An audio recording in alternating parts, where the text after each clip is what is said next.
Olá, eu sou a Saga, e nesta nona edição do nosso Match-up de EdTechs USP, temos o Eduardo Rocha como convidado especial. Boa tarde a todos, eu sou Felipe Russo, diretor executivo da Saga Pro, EdTech do Bem-Estar Escolar.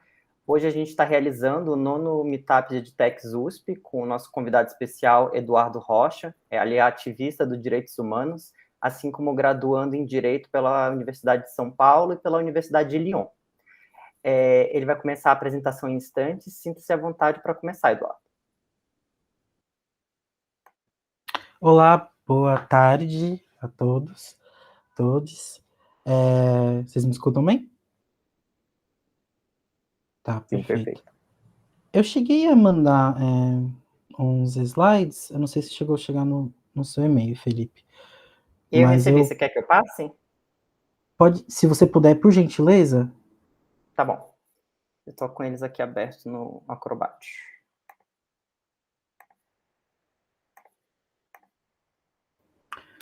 É algo bem simples na realidade. Bom, como foi apresentado, me chamo Eduardo Rocha, eu tenho 25 anos, eu estou finalizando nesse momento 2 graduações, uma no Direito da USP e outra em Direito na Université Lumière Lyon 2, aqui em Lyon, estou falando aqui da França. Pode passar. E é uma parceria da USP com a Universidade de Lyon, e a minha área de estudo, especialização, de trabalho, de ativismo, é os direitos humanos. Então, é a área que eu pretendo seguir carreira dentro do mundo jurídico, enquanto ativista, enquanto cidadão. Pode passar. Eu nasci na periferia de São Paulo, na Zona Sul, um lugar chamado Vila Clara. Eu trouxe uma foto. Eu sou uma pessoa preta, uma pessoa LGBT. Não nasci num espaço onde a universidade era colocada, era falada, era trazida como uma opção. Eu fui terceiro da minha família a entrar dentro de uma universidade, primeiro dentro de uma universidade pública, e um pouco mais para frente vocês vão entender por que eu estou falando tudo isso, por que eu estou trazendo essa história. Pode passar.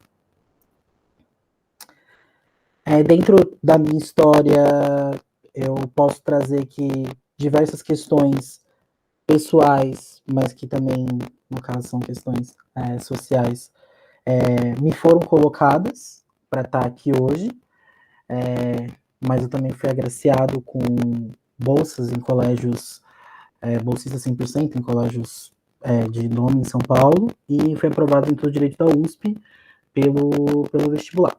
Pode passar. Então, no momento agora, eu estou na cidade de Lyon, num programa que pode ser realizado em 1 ou 2 semestres. Estou focando meus estudos em direitos humanos, trazendo para áreas como imigração, como políticas de clima, entre outras áreas que eu tenho interesse aqui, como organizações do sistema interamericano, estudos de América Latina e políticas públicas. E pretendo, depois desse período aqui em Lyon, estar com os meus 2 diplomas e estar atuando dentro dos direitos humanos no Brasil. Pode passar a próxima. Dentro da minha experiência de direitos humanos, eu queria trazer que eu trabalhei dentro do espaço público, então trabalhei na Secretaria de Direitos Humanos da Prefeitura de São Paulo, atendendo o público, construindo políticas públicas de direitos humanos. Trabalhei no terceiro setor, no Instituto Sou da Paz. O Instituto tem mais de 20 anos, que trabalha com pautas de segurança pública, direitos humanos. Trabalhei num escritório também que trabalha com direitos humanos, mais focado em direitos humanos, atendendo movimentos sociais e também demandas internacionais, então junto à Corte e Comissão Interamericana, junto à Organização das Nações Unidas, e demandas que tratam dentro do Supremo, do STF, né? Então, dentro das áreas que eu trabalhei com população imigrante, refugiada, trabalhei um ano também advogando para retificação em nome e gênero de pessoas trans e travestis. Então, seria a mudança, né, adequação dentro do certidão de nascimento dessas pessoas ao nome que elas são reconhecidas socialmente. E essa tem sido a minha experiência profissional no mundo jurídico. Pode passar. Para além desse diploma, né,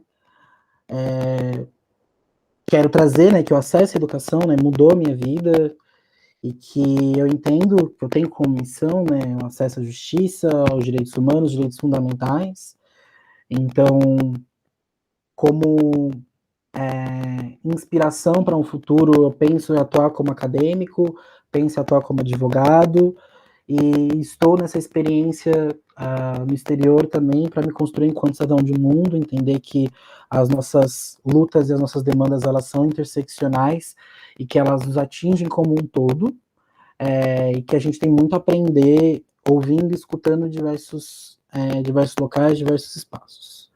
E tenho como referências dentro da academia como Silvio de Almeida, como advogado tenho como referências Sheila Carvalho e diversos outros brasileiros e brasileiras que estão atuando hoje e atuaram dentro dos direitos humanos no país.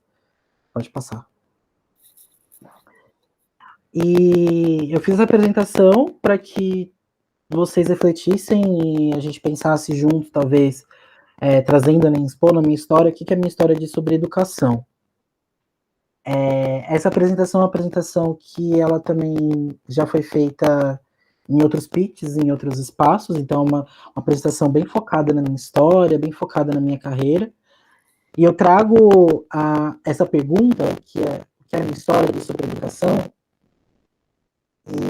para conversar sobre um assunto que talvez não seria o foco, mas que eu acho que é bem interessante quando a gente vê histórias como a minha, quando a gente vê espaços que discutem educação, como a Saga pretende e faz, que é conversar e discutir um pouco sobre meritocracia.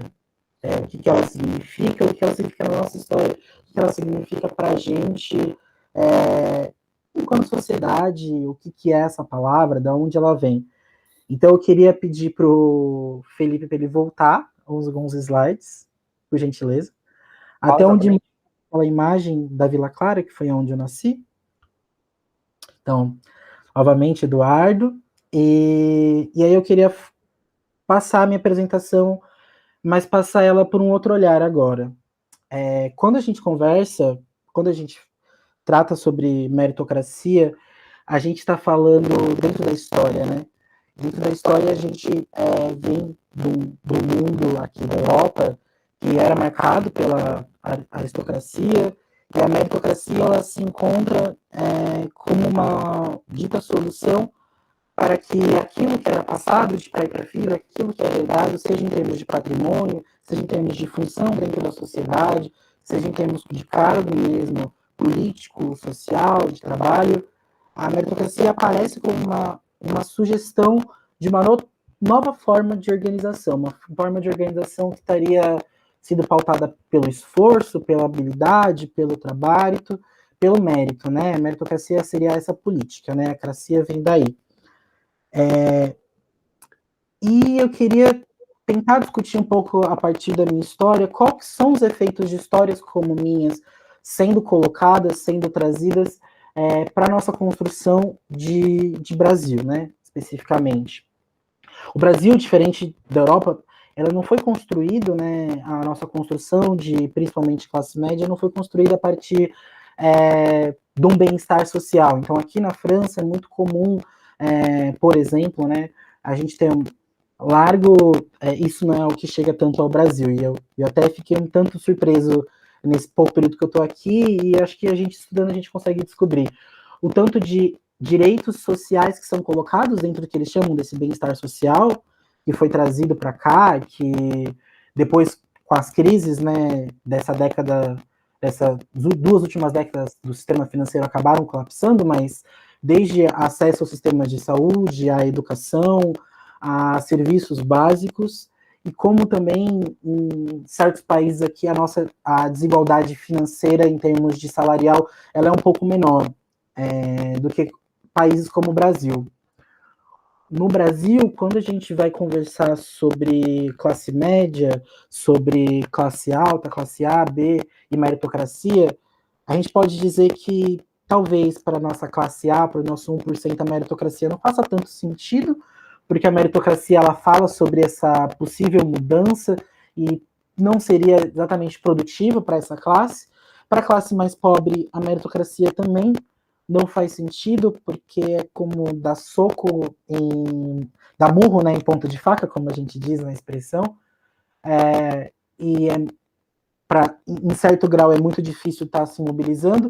Parece que a nossa classe média alta, classe média baixa, ela parece fazer sentido.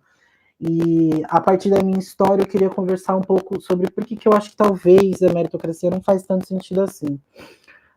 Como vocês estão vendo aqui, eu estou trazendo uma foto da Vila Clara. A Vila Clara é uma região da Zona Sul que ela é de morros, né, de favelas, e eu queria trazer como é importante a gente olhar a história das pessoas, não só a partir da história delas do que está sendo contado, mas também daquilo que não está sendo contado, daquilo que talvez pode ter ficado para trás dentro do que a gente valoriza, né? Hoje eu estou aqui na França, mas eu sei que seria a diferença de eu ter morado onde eu morava, numa rua um pouco mais próximo da avenida. Se eu tivesse morado 2 ruas para trás, talvez eu não estaria aqui hoje. E o que isso significa para quem mora atualmente, para quem morou 2 ruas para trás de onde eu morei? Eu tive problemas na minha família em termos de abuso familiar, violência doméstica, mas eu sei ao mesmo tempo que essa é uma realidade que ela é mais comum do que incomum dentro das nossas periferias. E que existe um elemento da meritocracia que o Michael Sandel fala, que é o elemento da sorte, do fortuito, né? Que foram por muitos momentos, talvez eu não estaria aqui, seja com vida ou seja na história que eu estou trazendo hoje.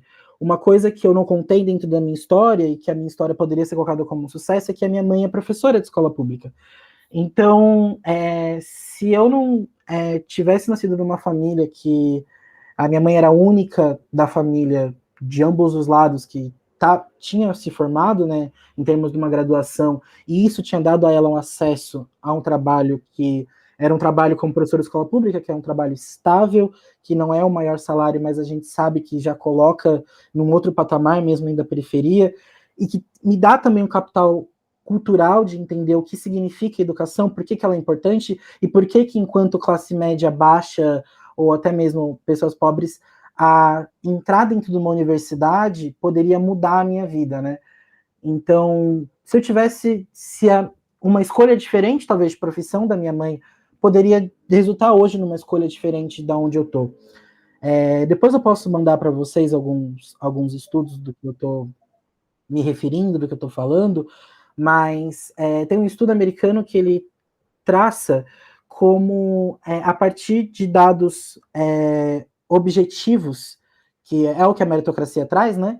Como o CEP, como a renda familiar, como eles conseguem prever dali a 20 anos, gênero também, sexualidade, raça, eles conseguem prever daqui a 20 anos aonde essas pessoas vão estar dentro dessa estrutura social americana, por exemplo.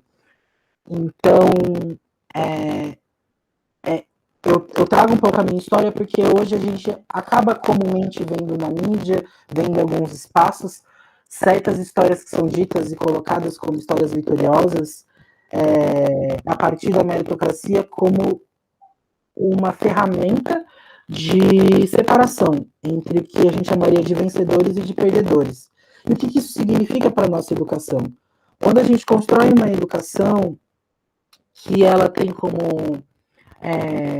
base a produtividade, que ela tem como base metas a serem alcançadas, e quando a gente discute a partir desse lugar, e a gente também comemora, celebra vencedores, e a gente celebra não apenas, a gente celebra por esses resultados sem contextualizar, sem entender de onde isso vem, a gente está mandando uma mensagem para quem seriam esses ditos perdedores, né?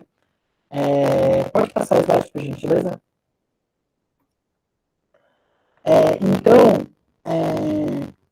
se não fosse, talvez, são diversos fatores, e aqui é isso, eu estou trazendo a minha vida, eu não estou super simplificando, mas fatores que são determinantes.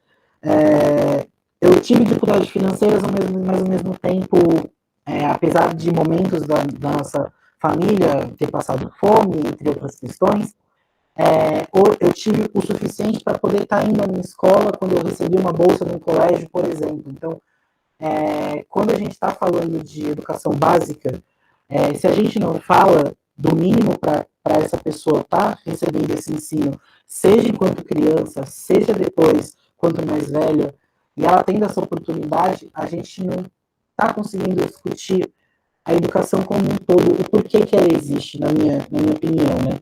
E aí, a partir daí, no ano de 2015, eu prestei um vestibular que tinha poucas vagas, que é o direito da USP, e a partir desse vestibular foi como se eu tivesse, por assim dizer, mudado de classe, né? Ou talvez ganhado um instintivo, assim, quase como se fosse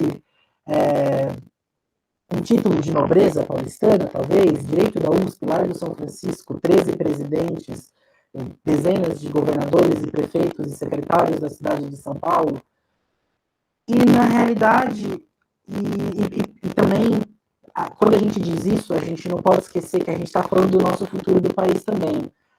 Quando a gente diz que o Largo de São Francisco é um espaço que formou 13 presidentes, a gente está falando do Michel Temer, que foi nosso presidente em 2017, mas a gente também está falando do que seria, se a gente fosse colocar, né, dentro do que é muito difícil, né, hoje em dia, falar de esquerda e direita a partir do referencial das pessoas, né? Se a gente fosse colocar, por exemplo, o Michel Temer na direita, a gente fosse colocar, por exemplo, o Haddad, que é o prefeito de São Paulo e candidato à presidência à esquerda. A gente estava ali em 2018 falando de uma opção da direita de um presidente franciscano que se formou no Largo São Francisco para a melhor opção dita da esquerda, né, de um homem também franciscano, que seria o Fernando Haddad, que foi prefeito de São Paulo, que foi presidente do centro acadêmico, que tem um background familiar que é natural ele estar dentro da São Francisco, mas é natural para a nossa sociedade a gente querer construir esses tipos de quadros que trazem projetos políticos e projetos pedagógicos e projetos de educação. O que eu quero questionar aqui é o quanto talvez poderia ser uma falácia a gente dizer que uma meritocracia seria libertadora. Nós estamos de fato escolhendo, ou a nossa história ela já está sendo escrita enquanto a gente está vivendo ela. O que a gente pode dizer sobre isso? E aí o meu convite aqui é a gente conversar e perguntar com quem a gente está conversando, sobre o que a gente está conversando quando a gente fala sobre educação. E pode passar o próximo slide, por gentileza. Então, hoje eu falo isso da França, né? Falo isso de Lyon, porque dentro dos direitos humanos, apesar de ter tido as experiências que eu tive, e eu sei que muitas dessas portas foram abertas pela grife, né, do direito da USP, hoje uma graduação já não é mais o suficiente. Eu nunca havia saído do país. Hoje, ter saído do país e retornar para o Brasil, não só com a graduação, mas com o meu duplo diploma, que também vai estar validado como mestrado, e experiência no exterior, experiência de trabalho no exterior, em certos espaços, quando a gente quer conversar sobre a mudança de estrutura, quando a gente quer estar na mesa de poder de decisão, você precisa disso para estar no começo da conversa, e isso me foi muito nítido dentro do direito da USP. Como você precisa de certas coisas que eu nem imaginava que a gente precisava, como certas portas existem que eu nem imaginava que elas existiam e que elas estavam fechadas, e que eu teria que entrar, talvez, dentro desse jogo para poder, de certa forma, tentar mudar ele, ou tentar conversar, ou tentar trazer debates, né? Pode passar. Então, eu fiz questão de, na minha graduação, ter trabalhado no setor público, ter trabalhado no setor privado, ter trabalhado no terceiro setor, ter trabalhado com campanhas políticas, então eu estava co-chefe de uma campanha de uma atual vereadora suplente dentro da cidade de São Paulo.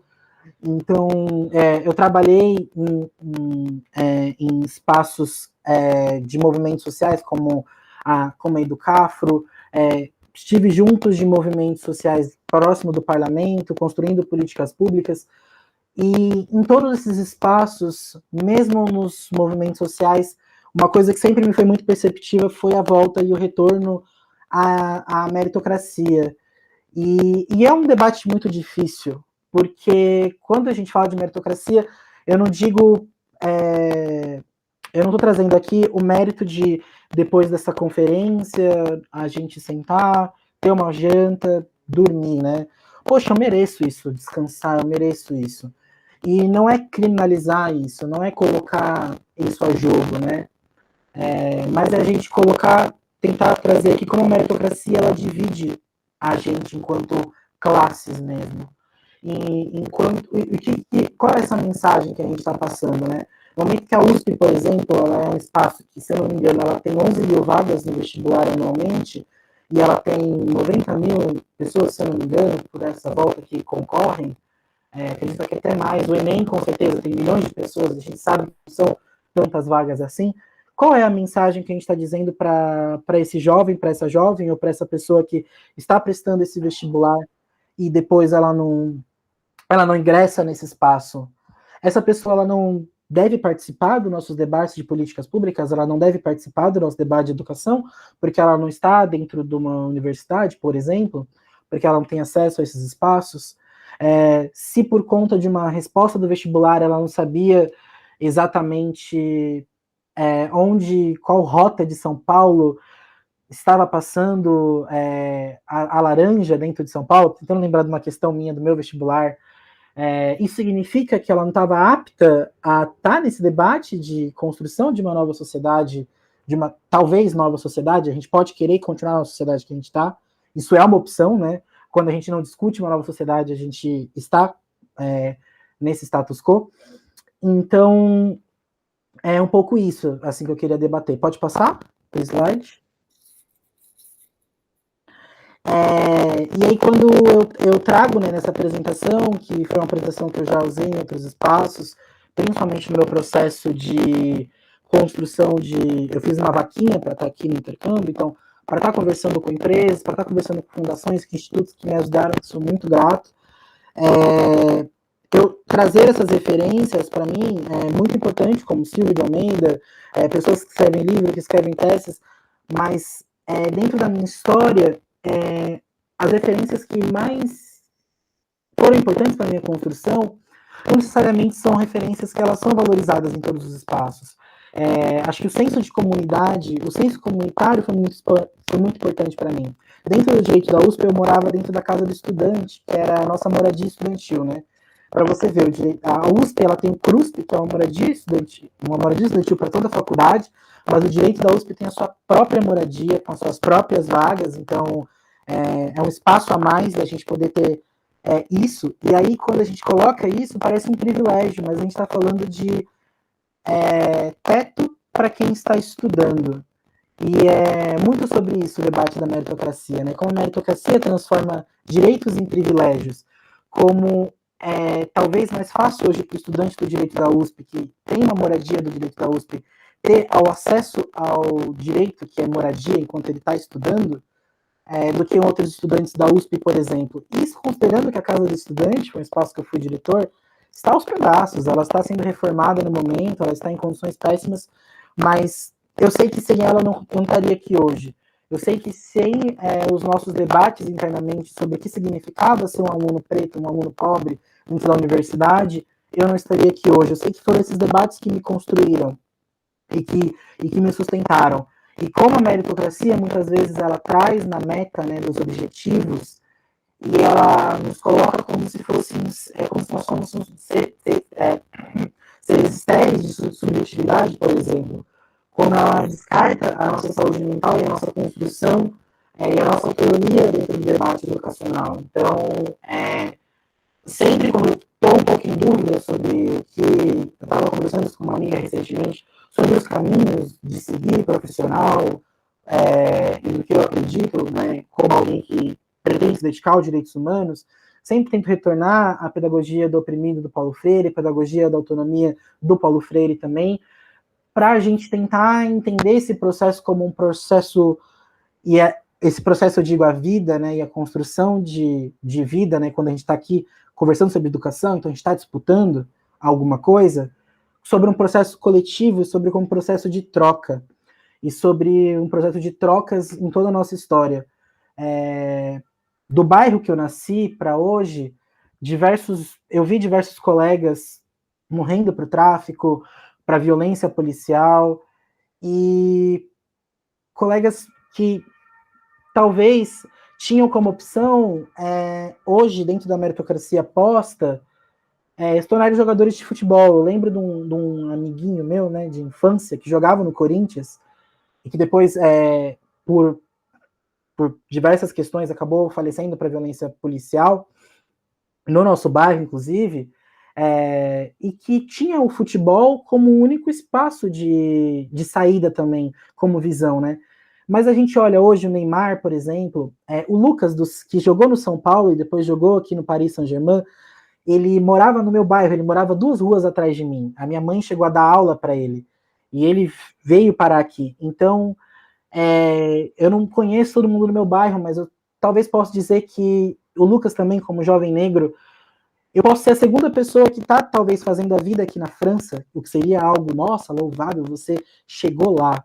E o primeiro delas foi um jogador de futebol, que foi um dos melhores jogadores numa época, né, do São Paulo, que depois foi levado para o exterior. E o que isso diz? Isso diz que nesse momento histórico, estar dentro de uma universidade me possibilita estar aqui.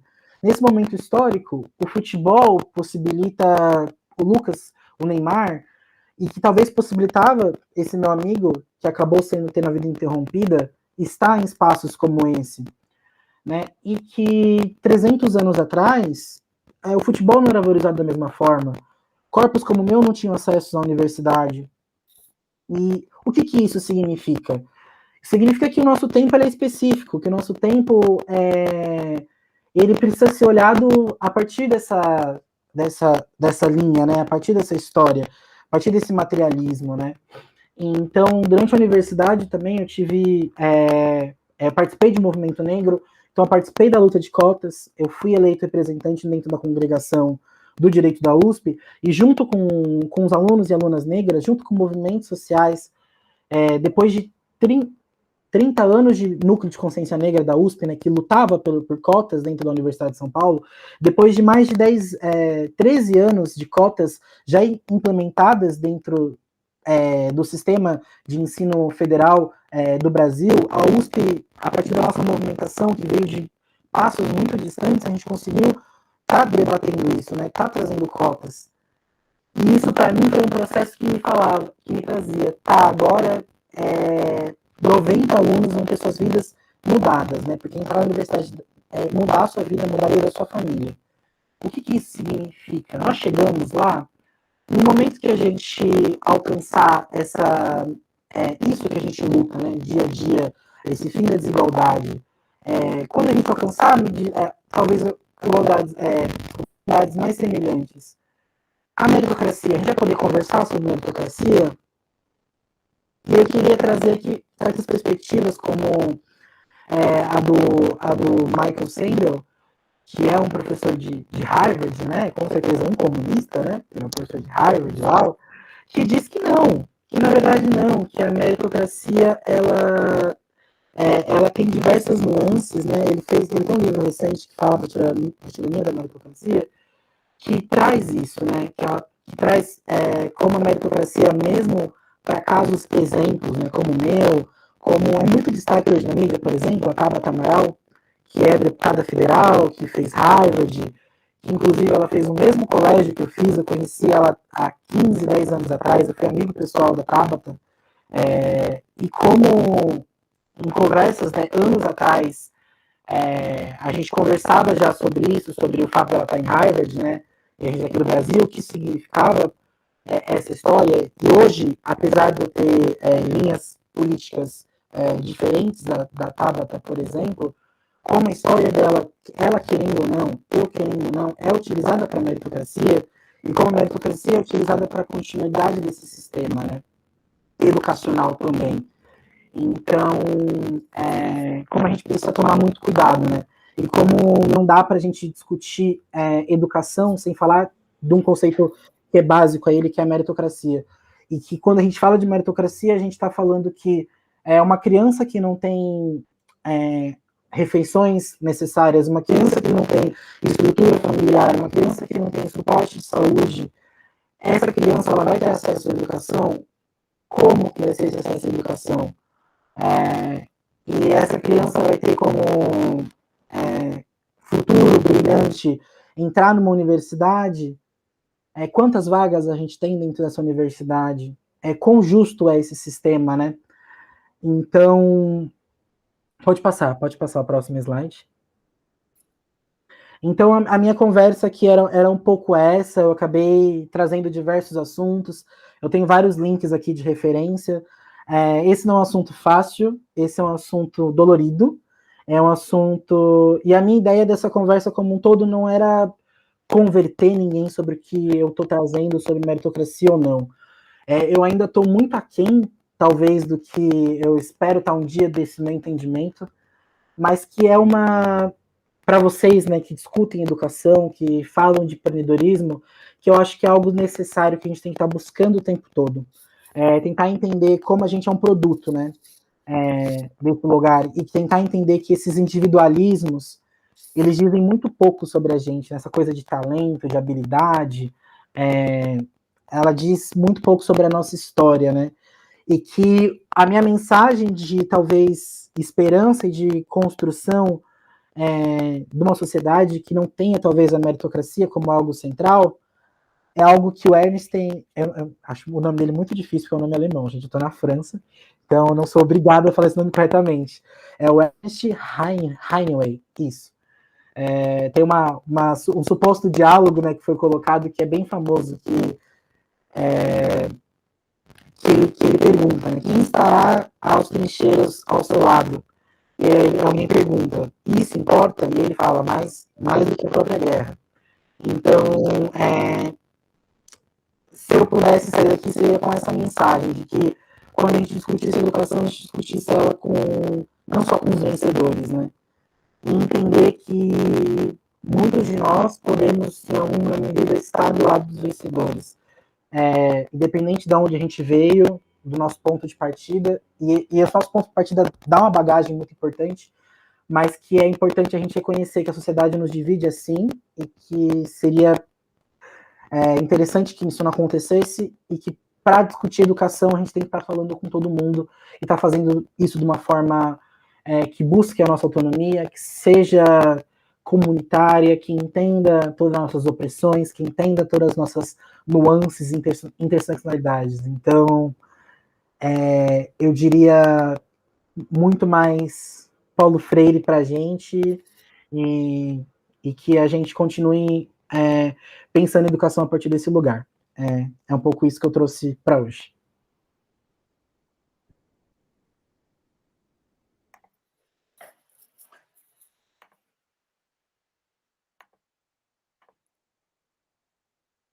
Muito obrigado, Eduardo, pelos temas que você trouxe para a gente. São temas muito urgentes e pertinentes.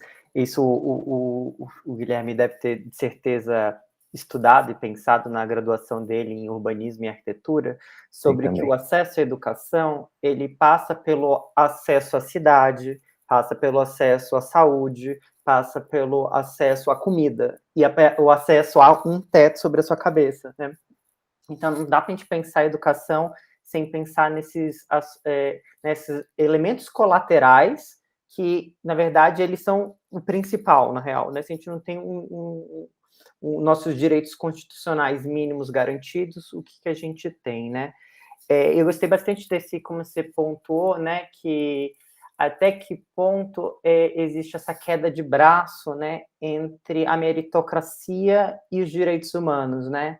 Existem direitos humanos sobre o viés da meritocracia, ou ela já fere, né, a própria constituição do ser, né, ao tentar transformar ele numa máquina que tem que otimizar a receita, que tem que otimizar a performance, né?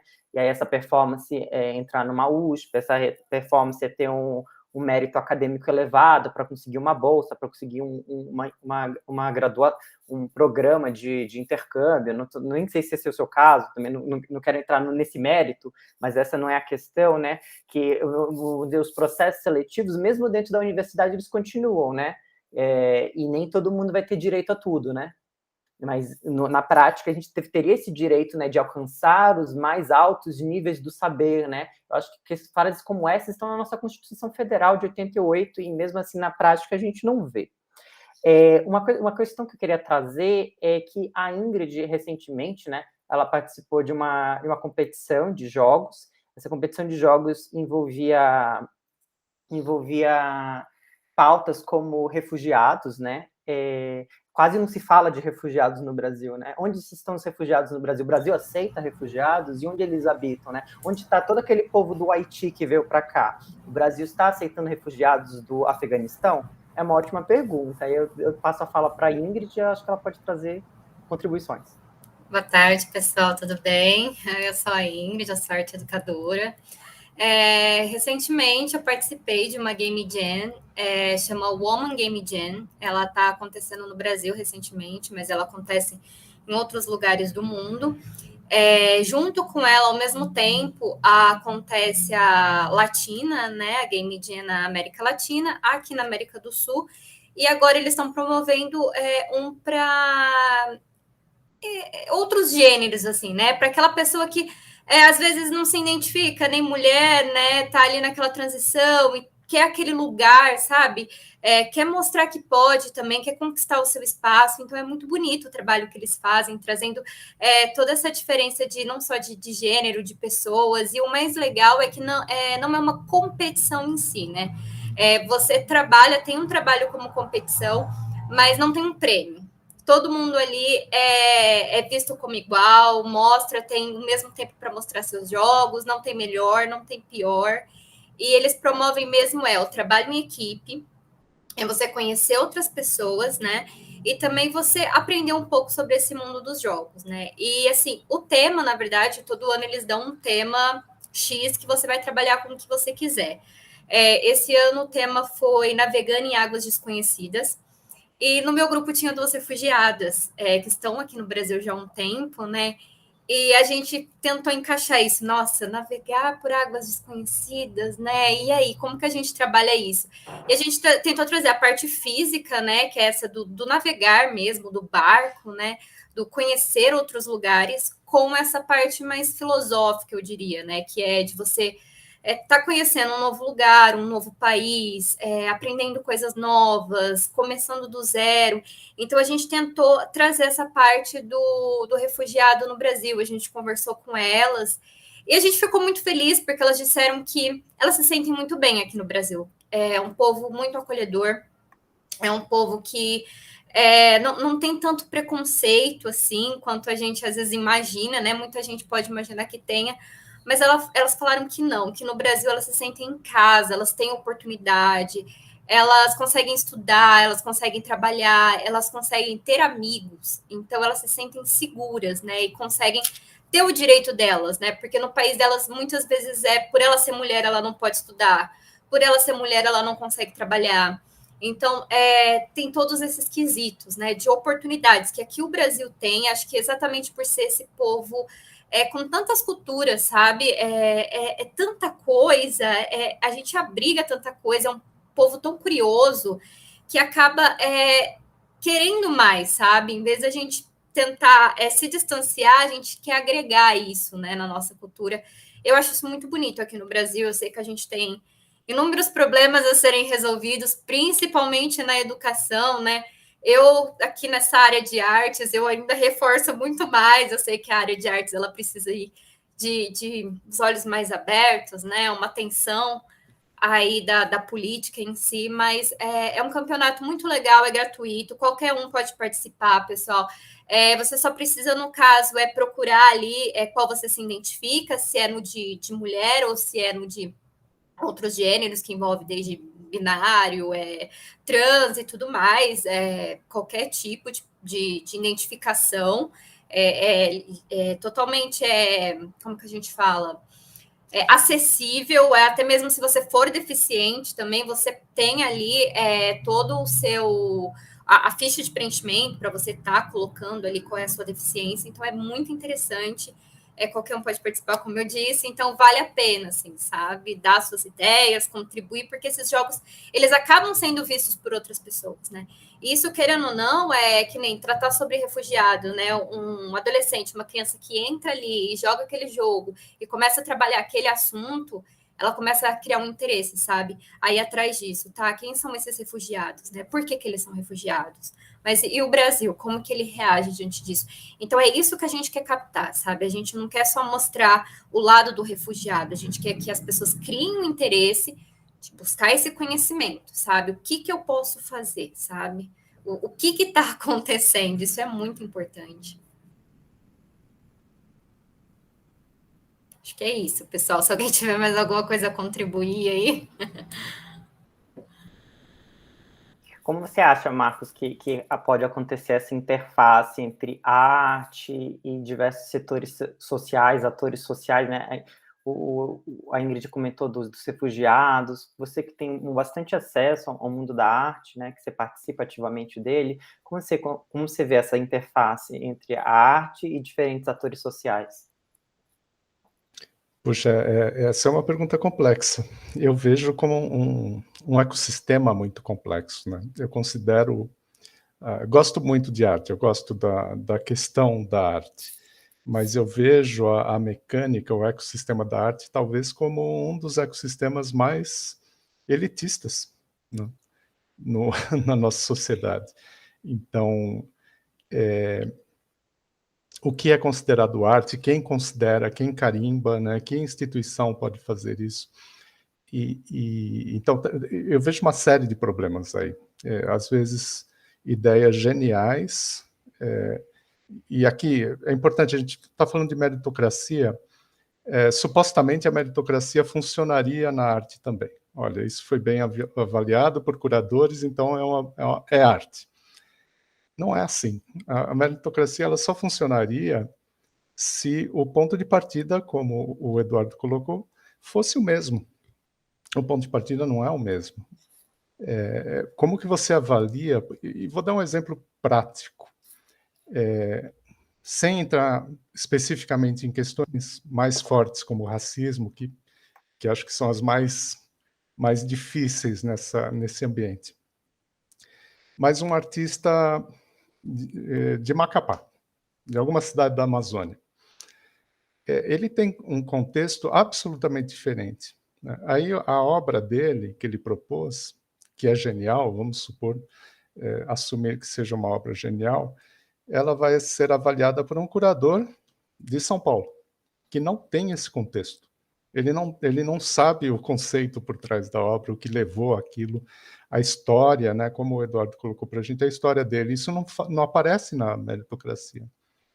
E é capaz de passar em branco. Mas o que talvez seja importante para a gente perceber é que não necessariamente esse curador está fazendo isso de propósito. É uma mecânica que se sustenta, que se sustenta, não?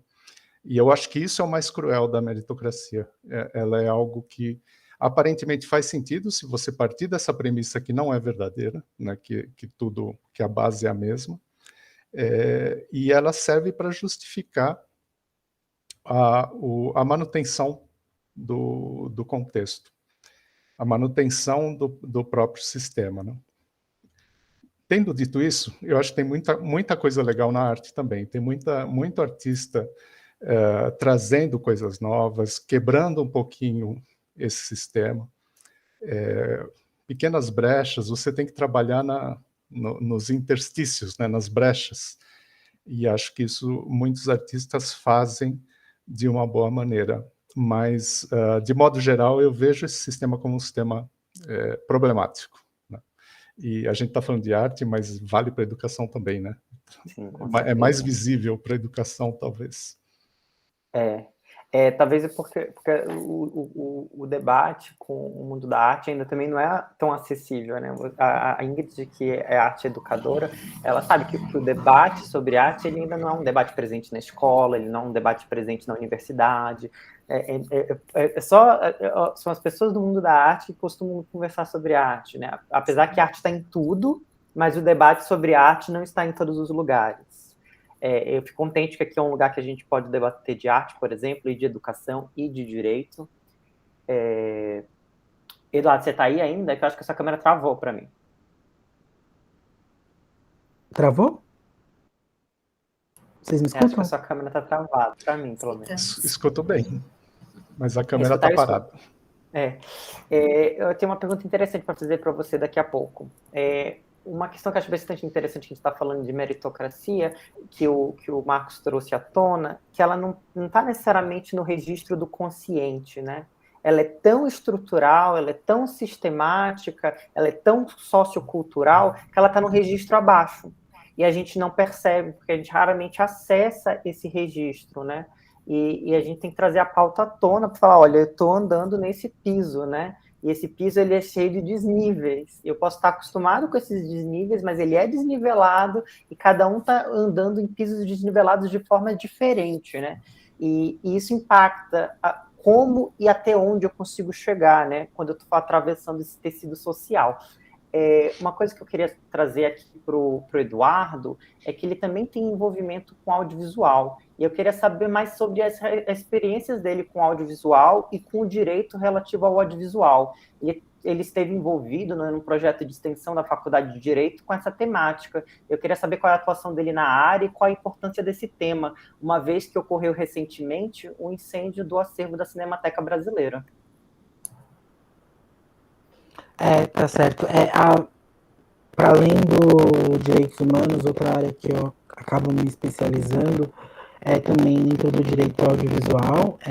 Eu tenho um técnico em audiovisual e eu trabalhei também dentro de uma produtora de cinema durante algum tempo na minha graduação, dentro da parte do jurídico e da produção executiva. Então era a parte ali junto de leis de incentivo, até contratos de atores e atrizes, propriedade intelectual, até acordo com distribuidora, com produtora, e até nesse momento era uma produtora, né? Então era uma produtora consolidada, uma produtora que havia sido tem filmes premiados, filmes com alta bilheteria, e tem acesso a informações e a meios, né? Então, hoje no Brasil a gente até tem leis de incentivo dentro do audiovisual, 3A, 1A, tal, mas a gente dá esse acesso, a gente até está tentando buscar, né? É muito difícil falar nisso nesse momento da atual Secretaria de Cultura, mas o Brasil teve um histórico nos últimos anos de algumas políticas que pensavam a regionalidade, que pensavam as periferias, que criava editais específicos para a construção de filmes, e eu acredito que em outras áreas também, né, eu sou mais focado em audiovisual, mas eu acredito que outras áreas também, editais públicos, têm funcionado muito pouco, mas eles têm funcionado, essas artes elas existiram, né? Então, e aí isso é uma prova, né, também contra a meritocracia, que, mas se a gente fizer, ninguém vai colocar o projeto, ninguém vai fazer. Pois o programa completo a gente tem que fazer um projeto, a gente tem que ir nas periferias, a gente tem que trazer como se inscreve nesse projeto, quais são os requisitos, a gente tem que dar as possibilidades de material, seja material intelectual, até material físico mesmo de produção, né?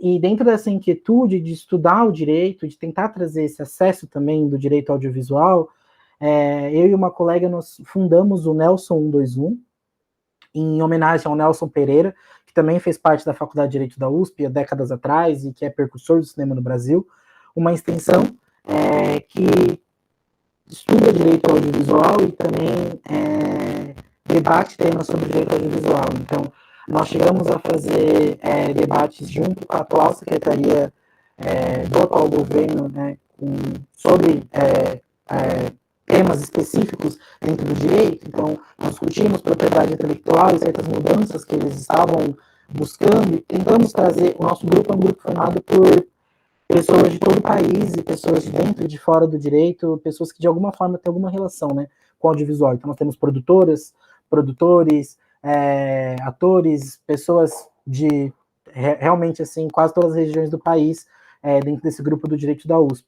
E tentamos trazer essas perspectivas, né, como mudanças que o governo achava necessária, elas poderiam estar excluindo certos grupos.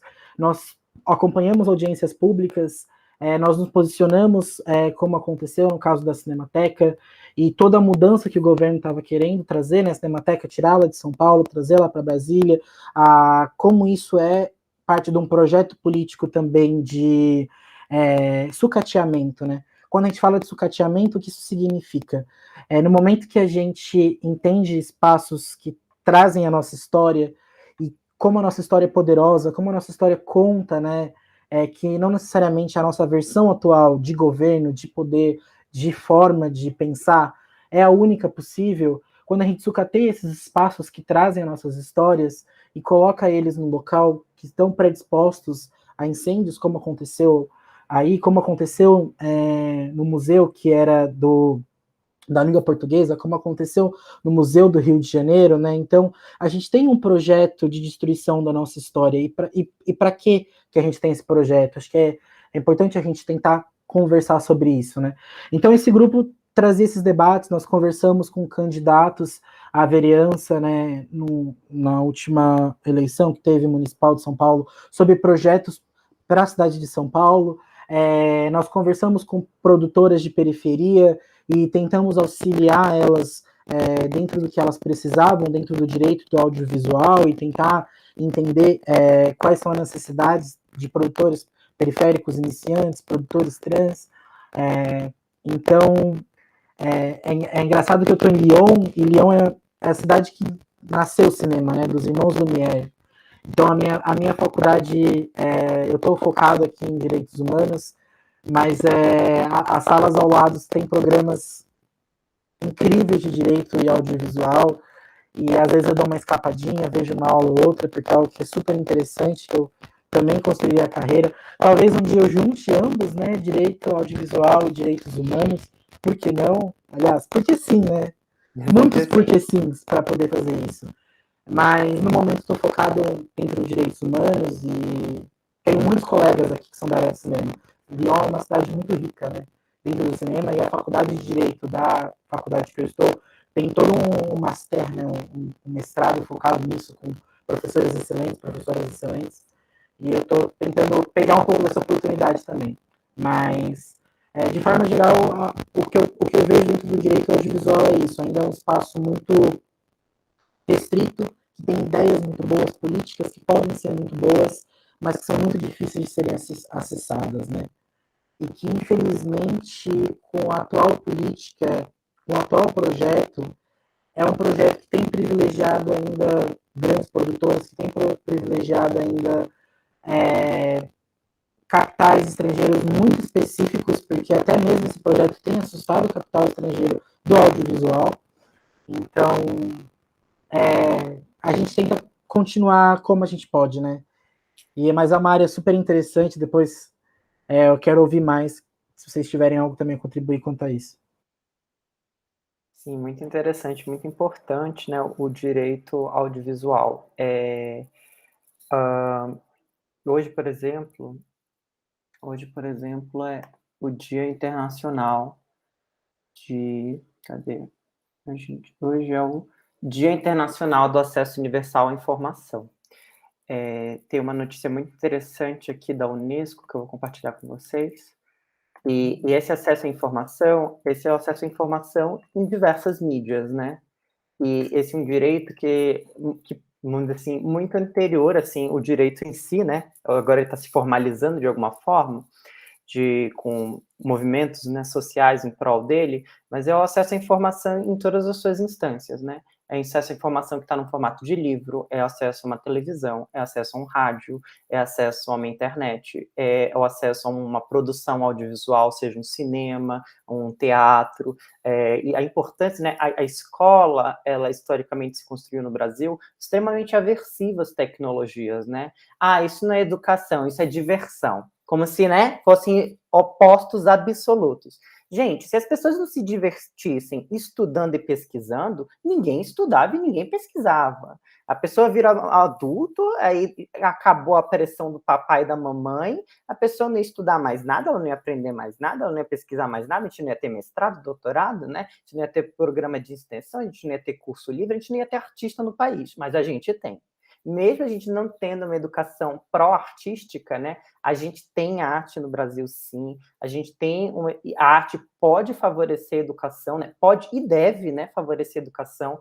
Então, o acesso à informação e o acesso às diversas mídias é um direito, né, universal. Dito isto, eu não pude deixar de lembrar de a gente trazer, conversando sobre sistemas de audiovisual, um filme que um professor meu de português passou para mim quando eu ainda estava no ensino médio. É um filme chamado Ilha das Flores, é um curtazinho de 10, 15 minutos, vou passar o link aqui para vocês verem quando vocês tiverem oportunidade. É um curta-metragem documentário de 1989, e ele narra basicamente qual a diferença que existe entre tomate, porcos e seres humanos. Ele trata de um lixão, né, e de qual é a rota dos alimentos no Brasil. É muito interessante, quem não conhecer, vale a pena conhecer. Joguei aqui no chat, vocês podem salvar para mais tarde. Eu acho que, se bobear, todo mundo aqui conhece Ilha das Flores, né?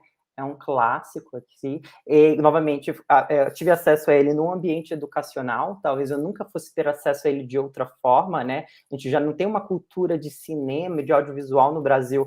Onde os curtas-metragens se encaixam, né? Porque audiovisual é uma coisa relativamente cara, né? E hoje em dia, óbvio, com celular, etc., as coisas estão se barateando. Mas mesmo assim, a gente ainda não tem uma cultura de curtir curtas-metragens, né? Que são ótimos, inclusive. Então, eu fico essa recomendação. Se alguém aqui conhece o filme, o curta-metragem, e quiser fazer algum comentário, eu abro aqui para ele. Eu acho que, eu vou falar um pouquinho, eu acho que não só do curto em si, né, mas como você disse, essa questão de estarmos utilizando a tecnologia cada vez mais para a educação, né, isso é uma coisa que vai acontecer, até porque as pessoas já vêm nascendo numa era tecnológica, né? Então, assim, elas já têm esse contato desde pequeno. Então, as coisas estão mudando, né? E se a gente não acompanhar essas mudanças, alguns sistemas vão começar a falhar, né? A cair, como, por exemplo, a educação. Se a gente não tivesse adaptado tudo isso para as aulas remotas, vamos supor, né? As pessoas teriam aí ficado quanto tempo sem ir à escola? Uma defasagem ainda maior, né? Ainda maior, e porque em casa a gente tem uma realidade, principalmente no Brasil, que as mães, os pais, eles têm que trabalhar, eles têm que cuidar da casa, eles têm outros afazeres que são necessários e eles não têm como ficarem 24 horas ali em cima da criança, né, de certa forma observando e tentando ali organizar as atividades dela, né?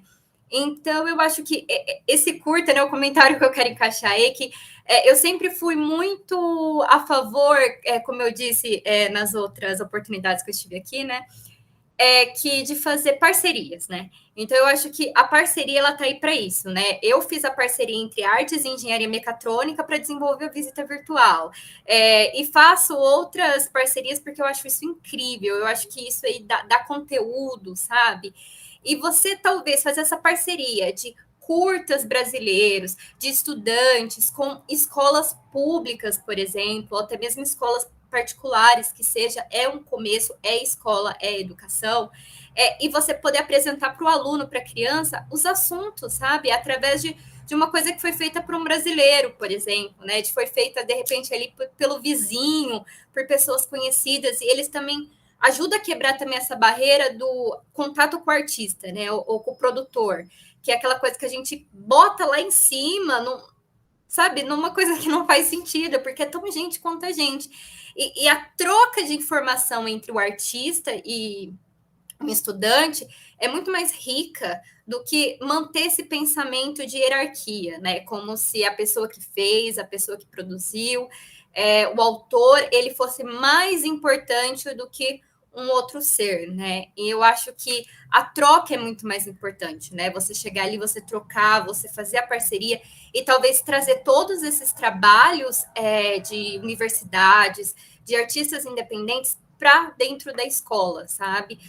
Para poder incentivar o aluno, mostrar outras coisas aos alunos, sabe? Porque esse vídeo, por exemplo, é um vídeo que eu lembro até hoje também. Me marcou muito, me chamou muita atenção. Então, toda hora que eu tô ali fazendo alguma coisa na cozinha, eu falo, não, pera, não vou desperdiçar isso, não, pera, vamos fazer isso. Então, são coisas que marcam, né? Então, o cinema, a arte, ela marca as pessoas e ela tem uma capacidade muito importante de desenvolver o pensamento crítico, sabe? Daquela pessoa. Então, assim, se a gente incentivar o cidadão, né, a sociedade, a ter um pensamento crítico, talvez as coisas também comecem a mudar, comecem a acontecer.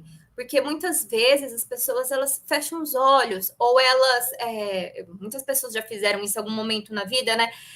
Tentam não pensar naquilo, fingir que aquilo não existe, né? Porque tá ali preocupado com outras coisas. Mas talvez se a gente souber trabalhar esse senso crítico, souber trabalhar essa questão do emocional, sensitivo, né? Eu acho que isso gera pessoas melhores, sabe? E não uma melhor que a outra. Cada um melhor do seu jeito, porque eu acho que a diferença de pensamento e a diferença de senso crítico é o que faz as coisas acontecerem, né? Porque se todo mundo for igual, essa coisa da meritocracia entra muito nisso, né? Você quer ser igual ao outro, porque o outro é melhor, sabe? Então tem muita essa coisa também que acontece às vezes, e você dá esse. Como que eu vou dizer? Você poder dizer, não, olha, seja diferente, não tem problema que você tenha o seu tempo, que você é melhor nisso, o outro é melhor naquilo, porque se você unir, fica incrível, entendeu? Então, Exatamente. eu acho, então a arte, né, seja ela em forma de filme, em forma de livro, em forma de quadro, ela tá aí para isso, né? Então, para desenvolver esse senso crítico, para poder ajudar a gente a enxergar com outros olhos, né? Então, assim, eu como arte educadora, eu trabalhei muito isso com as crianças, né? Agora eu estou mais na parte de tecnologia, mas é isso que eu mais fazia ali no Instituto, né? Eu trabalhei no Instituto Figueiredo Ferraz, como alguns sabem, então, assim, é você trabalhar com a criança aquilo, não, mas por quê, né? E aí, você achou bonito? E o que eu mais gostava é quando ela falava não, né? Não, é feio. Ah, mas por quê? Não tem entender por que você achou feio? Tudo bem, é feio para você, não tem problema, sabe? E você trabalhar isso, sabe, na criança, de que ela pode ter a própria opinião, desde que respeite a do outro também, sabe? E ela aprende a discutir sobre aquilo, sabe? E não a criticar numa forma agressiva, sabe? Mas a fazer críticas construtivas, criar um pensamento, mudar de opinião, entendeu? Aceitar, né, outras opiniões. Eu acho que é isso que a educação é importante. E a educação, ela trabalha nisso, não é só dentro de casa, né? É aula de artes, é aula de história contando por que 2 guerras aconteceram, mas o que vocês acham sobre isso, né? Deveria ter acontecido assim? Como vocês fariam, né? O que poderia ser diferente? Então, a educação ela é muito importante nisso, né? Nesse senso crítico que vai fazer com que a gente revogue nossos direitos, lute pelos nossos direitos, e assim vai indo e mudando, sabe? Aos poucos. Eu acho que é uma coisa que caminha devagar, mas se começar a caminhar, não para, sabe? Só tende a caminhar cada vez mais. Então, eu acho isso muito importante, unir as áreas. Eu acho que é essencial para a educação, principalmente no Brasil, que é um país riquíssimo de cinema, de artista, e que muitas vezes as pessoas desconhecem, né? Sim, e muitas vezes entra um discurso de que esse movimento pró-subjetividades, pró-humanidades, pró-artes, que ele é um discurso ideológico, né? Mas, por exemplo, nos Estados Unidos, eles inventaram 2 metodologias de ensino, uma chamada STEM e outra chamada STEAM. A STEM é S-T-E-M, né? Então, é Science, Technology, Engineering e Mathematics. E eles implementaram essa tecnologia muito focada nas exatas. Houve bons resultados, mas eles perceberam que algumas pessoas desse grupo do STEM, eles tinham um desempenho acima da média. e eles foram estudar quem eram essas pessoas. E eles perceberam que essas pessoas, nas escolas deles, eles também participavam de programas de artes. E aí eles corrigiram, melhor, modificaram, evoluíram esse programa e criaram o programa STEM, que é S-T-E-A-M. Então, Science, Technology, Engineering, Arts and Mathematics.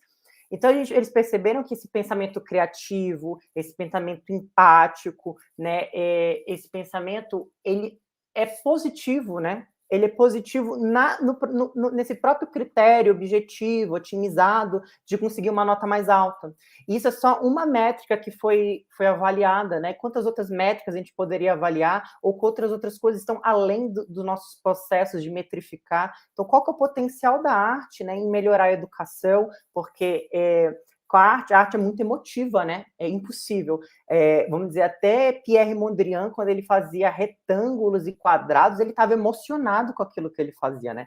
Ou desde a concepção, do processo, do resultado e da apresentação daquilo para uma plateia, para uma audiência.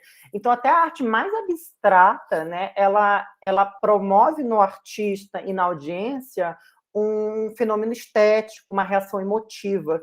E muito da racionalidade neoliberal, e aqui do ocidental também, principalmente na escola brasileira, que eu falei, tenta apartar, né, a educação da diversão, do lúdico, da emoção. Pensa que conhecimento é só racionalidade. Mas quando a gente pensa nos processos afetivos, né, numa educação com afetividade, numa educação com arte, que mobiliza as emoções, isso já tem provas de pesquisas neurocientíficas de que o que a gente tem um grande envolvimento emocional, a gente retém na memória.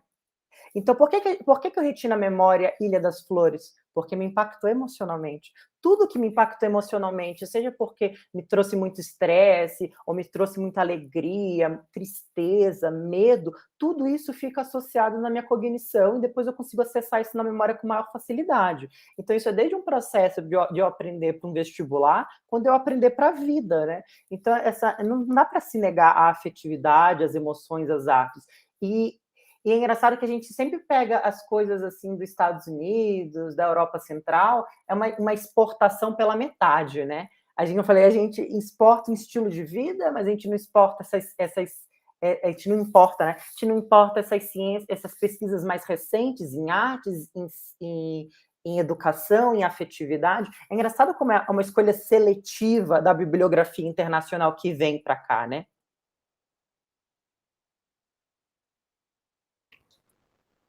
Totalmente. Uma coisa que eu queria comentar, a partir do que a Ingrid havia comentado, que ela havia falado sobre audiovisual nas escolas, e isso é algo que eu defendo muito, eu acredito muito, e inclusive existe uma experiência que ela é muito rica.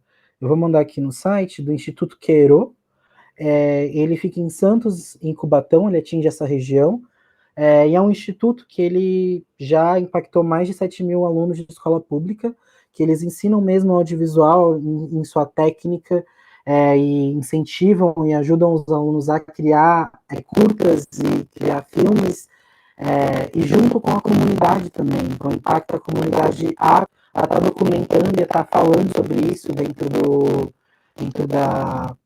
ali da região de Santos e Cubatão. Então, eles trazem algumas coisas, depois vocês podem dar uma olhadinha, mais de 100 pessoas da comunidade impactadas por ano, mais de 800 alunos, eles recebem patrocínio desde São Judas, né, da faculdade, até Netflix, até o próprio governo federal, eles têm algumas leis de incentivo, e engraçado que eles ficaram um pouco mais conhecidos na mídia depois que um documentário deles, chamado Sócrates, que falava de um jovem negro gay da Baixada, ganhou um prêmio dentro do Independent Spirit Award, que é meio que o Oscar do cinema independente, né, lá fora, né, aqui fora, né, e aí eu brinco um pouco com isso sobre a meritocracia também, sobre como a Ingrid estava colocando, sobre como o processo é importante, como talvez, na minha opinião, o processo é o mais importante, e com quem está fazendo esse processo, e como está fazendo esse processo, e como talvez, infelizmente, esse projeto ficou mais conhecido depois do prêmio de tantos curtas. e como que talvez o valor não seria o prêmio do reconhecimento internacional, mas a possibilidade de tantos alunos estarem desenvolvendo, estarem ali, porque o audiovisual ele é coletivo, né? A gente tem estruturas, eu trabalhei em produções, estruturas péssimas, hierárquicas, mas é possível construir diversas outras formas de audiovisual, que não a que a gente vê, né, dentro hoje comercial, né? E até trazendo um pouco o que o Marcos colocou, né? O que seria dessa meritocracia em que a gente que nós estivéssemos todos nós no mesmo lugar, mesmo ponto de partida. O Michael Sandel, ele provoca e diz, mesmo essa meritocracia, ela é muito ruim para nós. É algo que eu ainda estou absorvendo, é algo que ainda é muito difícil, é um debate que eu acho um tanto quanto raro, né? Porque eu particularmente, entrei numa universidade, lutei anos da minha vida por cotas dentro da USP, e aí eu vi que, sabendo que cotas ainda era uma medida paliativa, mas ainda assim eu vi que isso ainda fazia parte da meritocracia, é muito difícil, né? E hoje eu tendo a acreditar um tanto no Michael Sandel, né? Que mesmo que com todas as oportunidades iguais, ainda assim a meritocracia se constrói. Porque você vê projetos como esse do Instituto Quero, que é um projeto incrível, o que isso significa quando esse projeto cresce a partir de uma premiação de um curto específico? O que isso diz para todas as outras crianças e todos os outros jovens que estão construindo curtas ali há anos e estão fazendo esse projeto? Não que seja o único prêmio que o Instituto Quero tenha tido, eles têm vários prêmios, mas essa cultura mesmo de vencedores e perdedores, o que isso significa? Isso discute até a nossa própria universidade, né? Universidade com tantas poucas vagas e como talvez dito, né, um único lugar de conhecimento, né? O que isso diz sobre as nossas comunidades? O que isso diz sobre comunidades tradicionais, quilombolas, indígenas, que são, né, verdadeiras universidades de conhecimento científico em diversas áreas também? Então, a meritocracia é algo que eu tenho muito interesse de estudar mais, querer saber mais, ainda sei ainda bem pouco, mas eu trouxe para cá porque eu sabia que eu ia encontrar pessoas que poderiam discutir isso em diversos âmbitos, né? Mas como é um pouco o que a Ingrid falou que me pegou bastante, como o processo talvez é muito mais importante, com quem você está nesse processo, como você está nesse processo, e como poder colocar isso, fazer, né, e ter a possibilidade de fazer é mais importante do que um prêmio, uma medalha, uma vaga numa universidade, e que, como a gente, talvez, que temos vagas e acessos, temos talvez uma função e uma missão de vida de tentar dizer que tem muita mediocridade nesse lugar que a gente está, e que como tem muito mais conhecimento e muito poder em outros espaços que não são tão valorizados e que a gente pode trazer para dentro da universidade, mas não porque a universidade merece esses lugares, mas porque só a universidade tem certos conhecimentos e que esses conhecimentos deveriam ser trocados, né? Como sempre, Paulo Freire, ele resolveu tantos problemas que a gente fica angustiado no nosso dia a dia, né? Na dúvida, eu sempre volto a ele, assim. É meu porto seguro.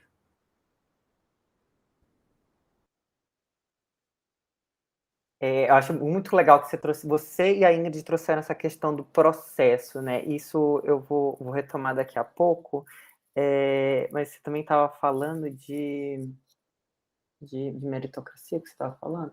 Tinha uma coisa interessante para comentar. Ah, sim, do conhecimento universitário, conhecimento acadêmico, conhecimento científico, né? Que esse conhecimento encastelado, né? A única diferença entre o conhecimento de um pajé, de um quilombola, de uma travesti e o conhecimento da academia é que o conhecimento da academia foi canonizado. É um conhecimento canonizado. E o conhecimento e a academia, ela, às vezes, se sente como um único órgão canonizador de conhecimento. Então, assim, o pajé não sabe nada, mas se eu fizer um mestrado sobre o conhecimento do pajé, agora vale. As comunidades LGBTs não sabem nada, mas assim que eu fazer um trabalho de doutorado sobre as comunidades LGBTs, aí elas ganharam valor. Então, como eu falei, não só um repositório de conhecimento canonizado, mas se achar um único órgão canonizador de conhecimento. E agora tem que pensar que esses conhecimentos têm várias fontes, né? E quem vale é a fonte. E quem vale é a fonte. O conhecimento não vale nada, gente. Quem vale é a pessoa. é uma refugiada que tem um conhecimento, é um LGBT que tem um conhecimento, é uma pessoa negra que tem um conhecimento. E eu tenho advogado muito a favor disso, sobre bibliotecas vivas. As pessoas são bibliotecas vivas. E a gente está aqui 4 bibliotecas vivas trocando páginas uns com os outros, ao vivo e sendo gravado, para que outras pessoas possam acessar essas páginas, possam acessar essas bibliografias vivas.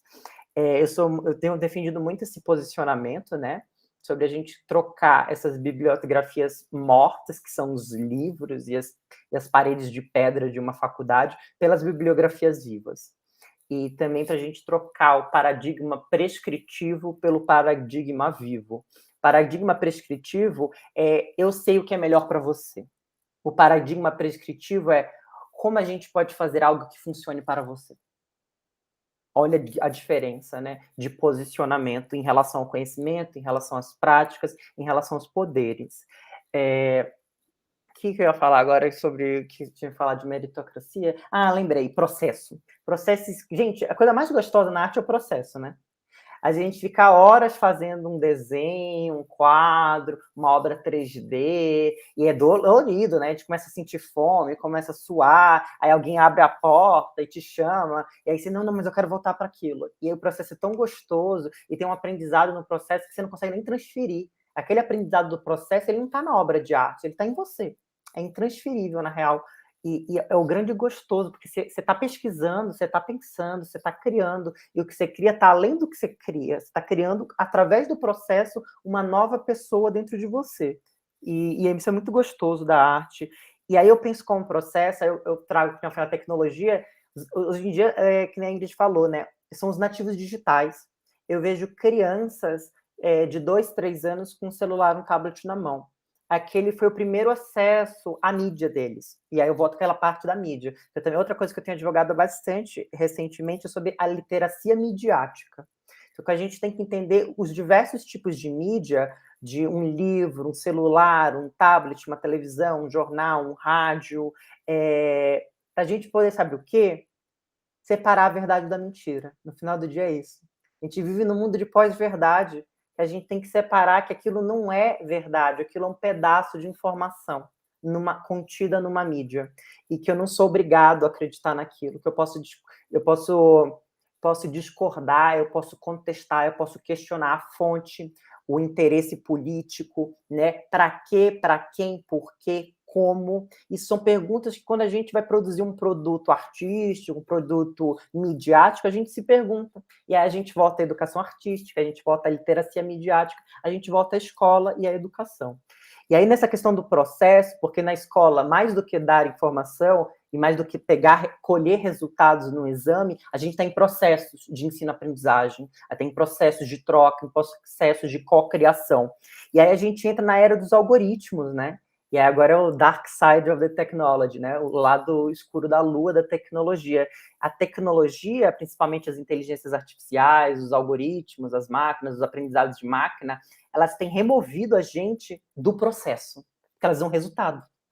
Então, não vai ser mais eu, Eduardo, Ingrid e Marcos discutindo qual vai ser a política pública ideal para a cidade de São Paulo. Vai ser os dados, vão ser análise de contratos, análise de políticas públicas, índices de eficiência, índice de relevância, minimizar custo, maximizar lucro, minimizar custo, distância de deslocamento, maximizar outra métrica. E nós 4, e a população nacional e global, a gente está sendo retirado do processo, né? A gente está sendo retirado do processo. E o quanto a gente tem a perder com isso. Aí eu quero saber se o Marcos tem algo a falar sobre isso.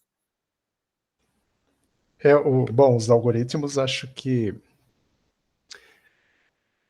eles são uma tecnologia que faz toda a diferença, né? É importante, quando a gente fala de tecnologias, normalmente a gente pensa nas tecnologias atuais, né? E a gente esquece que papel e lápis são tecnologias, né? E assim, vou atrás, né? A Lúcia Santaella coloca a primeira tecnologia do ser humano é a linguagem. E realmente, não tem mecanismos, somos nós usando o nosso próprio corpo. Mas é um conjunto de técnicas, é algo que nós construímos, é uma tecnologia. E a partir daí que o ser humano surge. com a linguagem. Aí você tem papel, lápis, pincel. Isso tudo teve um impacto muito grande, né? A imprensa. A imprensa foi... Quando você fala de media literacy, existia a literacia do texto, né? E isso era um problema sério, as pessoas não sabiam ler. Quem controlava a leitura era basicamente instituições poderosas, a Igreja Católica, basicamente, a protestante. Isso tudo são instrumentos de poder e são usados muitas vezes contra as pessoas para proteger um grupo pequeno, mas de forma que eu vejo muito mais de forma ecossistêmica, uma forma, não tem um grande ser maligno pensando isso, e acho que isso é o pior. Se tivesse um ser maligno pensando, fala, pô, é ele, é o fulano. Não, essas coisas, elas constroem uma proteção, e eu vejo muito a meritocracia nessa linha, como uma tecnologia que suporta esses desníveis, essas diferenças na sociedade, né? E realmente eu acho que nem faz sentido todos nós termos o mesmo patamar, porque exigiria quase uma sociedade, uma cultura única, um pouco George Orwell, 1984, todo mundo pensando igual, aprendendo a mesma coisa. E acho que isso é pior a emenda do que o soneto. Não vejo sentido nenhum. Mas quando a gente fala de algoritmos, tecnologias recentes, o que o algoritmo traz diferente da escrita? Diferente de usar um computador para fazer uma pintura digital. Simplesmente estou substituindo pigmentos, tinta, papel, por dígitos. O algoritmo, ele realmente me permite criar um processo. Né? E até aí tudo bem, você pensar, o programador é o criador específico. Isso, para direito, Eduardo, acho que é um campo que dá muito espaço, porque o criador do algoritmo, se você pensar o algoritmo num nível básico, teoricamente o algoritmo não pode fazer nada além do que o criador imaginou, ele que programou. Esse é o pensamento normal. Mas na prática, algoritmos complexos, algoritmos como o do Facebook, como o de classificação de imagens do Google, que são treinados por dados que o programador não tem acesso a esses dados, eles aprendem, né, como um sistema de aprendizado, são os algoritmos Deep Learning. Eles vão muitas vezes além do que o programador imaginou. Né? E isso a gente vê todo dia, infelizmente. Né? E é fascinante, mas é assustador também. Então, há algoritmos hoje nos Estados Unidos sendo usados para a promoção de funcionários de empresas, ou para a demissão de funcionários de empresa. Há algoritmos em cortes americanas, em alguns estados, sendo usados para dar a sentença. E esses algoritmos são treinados com bases de dados das sentenças dos últimos 30 anos. Né? E eles trazem esses padrões, porque um algoritmo ele não tem uma ética humana, ele simplesmente reconhece os padrões e aplica. Né? E o que acaba acontecendo nas empresas, as mulheres não são promovidas. Porque o algoritmo é machista? Não, porque ele aprendeu com o padrão dos últimos 30 anos que não promovia as mulheres. Condenados negros têm penas muito piores do que os condenados brancos. A mesma coisa, o algoritmo em si nem sabe, em princípio, se o condenado é negro, se é branco, mas ele se baseia, às vezes essa informação nem está no algoritmo, mas tem ali o lugar onde a pessoa nasceu, tem o tipo de formação, etc. E isso traz um racismo estrutural na prática, assim. E aí o resultado é que é muito mais provável você ter uma pena longa se você for um negro. Né? Isso é bastante assustador, porque isso não está nas mãos de uma pessoa, isso está em algoritmos. Então, eu gosto muito desse tipo de tecnologia, mas o que eu tenho visto é que os problemas que elas trazem são superiores aos benefícios. Né? mesmo as redes sociais. As redes sociais não foram pensadas para isso, mas elas acabaram criando bolhas, acabaram criando, né, esses mecanismos de eu poder bloquear alguém, acabam criando uma bolha de pessoas que pensam de forma muito parecida com a minha. Isso é confortável para a pessoa. É confortável, mas tende a levar cada vez mais à polarização. E não digo só uma polarização entre dois polos. Você tem, né, vários nichos. Né? Tem gente que defende nazismo, tem gente que... tem coisas absurdas, é impressionante. Pelo que me parece, tem favorecido, e aí eu estou falando dos algoritmos da rede social, tem favorecido uma doença séria, parecida com a psicopatia e com a sociopatia, que é o transtorno de personalidade narcisista. Então, pessoas que têm esse transtorno, que querem parecer muito mais do que são, veem nas redes sociais um ambiente em que isso pode ser levado ao seu extremo, né? E eu não estou falando do básico, assim, de eu querer colocar uma foto da comida que eu comi para dizer que, olha, eu estou comendo bem. Não. São pessoas que criam uma imagem própria e que se dão muito bem com isso. Essa é a meritocracia do mal, né? Toda a meritocracia é do mal, mas essa é a meritocracia funcionando num ecossistema que leva para posições de decisão pessoas que são doentes, mentalmente doentes e perigosas, e principalmente não têm empatia. Acho que talvez o que fica para mim, qual que é o segredo para a gente desamarrar todo esse nó? É empatia. Quando você usa a tecnologia, qualquer dela, o texto, ele pode ser usado para escrever a Declaração dos Direitos Humanos e pode ser usado para escrever o Mein Kampf do Hitler, não? Qual a diferença entre os dois? Principal, não tem empatia no Mein Kampf. Tem uma proteção da imagem da pessoa. E acho que a gente vê muito isso nos dias atuais. Eu prestaria atenção em se existe empatia ou não nas soluções tecnológicas. Não é fácil, mas eu tenho prestado atenção nisso, ou tentado, pelo menos. Gente, eu tive um probleminha com a câmera aqui, mas eu queria até dar uma...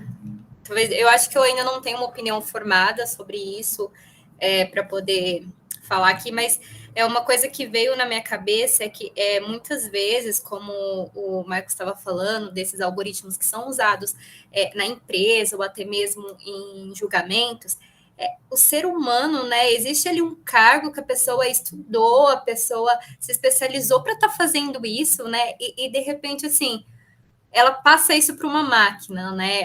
Eu estou tentando pensar um pouco sobre isso, né? É uma coisa que veio até a mim, assim, eu fiquei...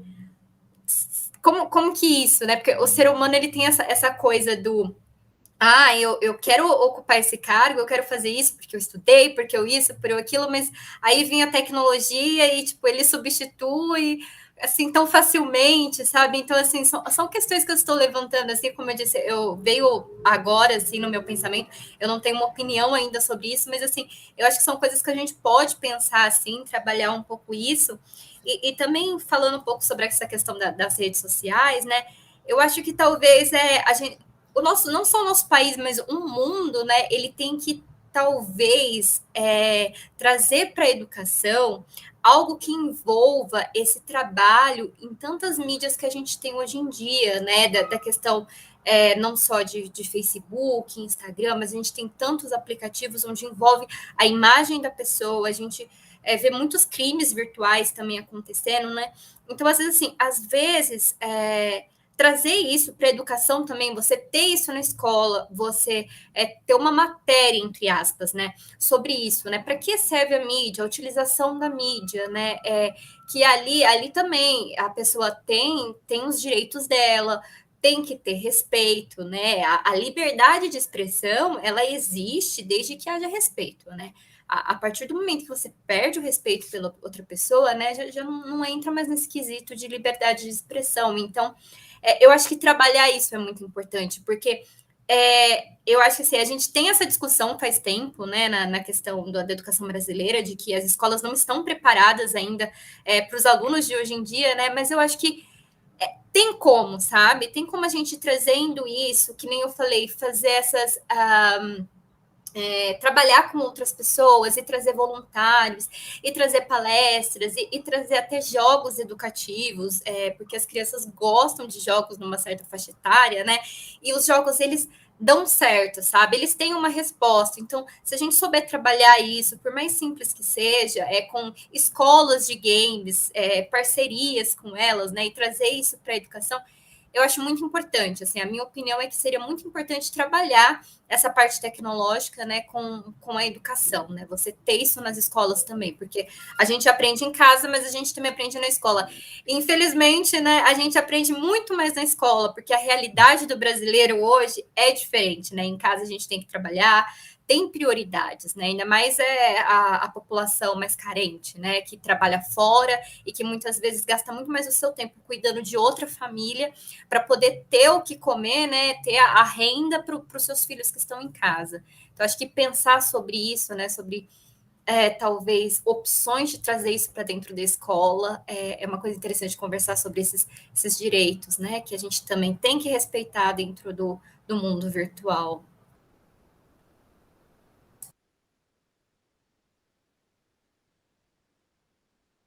Me vem um exemplo, só para não ficar só nos exemplos ruins, né, mas é um exemplo assustador também, Ingrid, de algoritmos de deep learning, né, de aprendizado profundo. Um deles, o Watson, que em 2011 foi o algoritmo usado para vencer aquele programa de perguntas e respostas americanos, o Jeopardy. Mas o Watson, hoje em dia, é usado para uma série de coisas. Ele reconhece, por exemplo, imagens de tomografias e faz diagnósticos, né? E no caso de câncer infantil, os diagnósticos do Watson têm um índice de acerto, se eu não estou enganado aqui, de 88%. O diagnóstico correto, né? Tem 12% de diagnósticos não são os melhores, mas 88% os melhores diagnósticos possíveis. O índice dos médicos humanos é de 63%.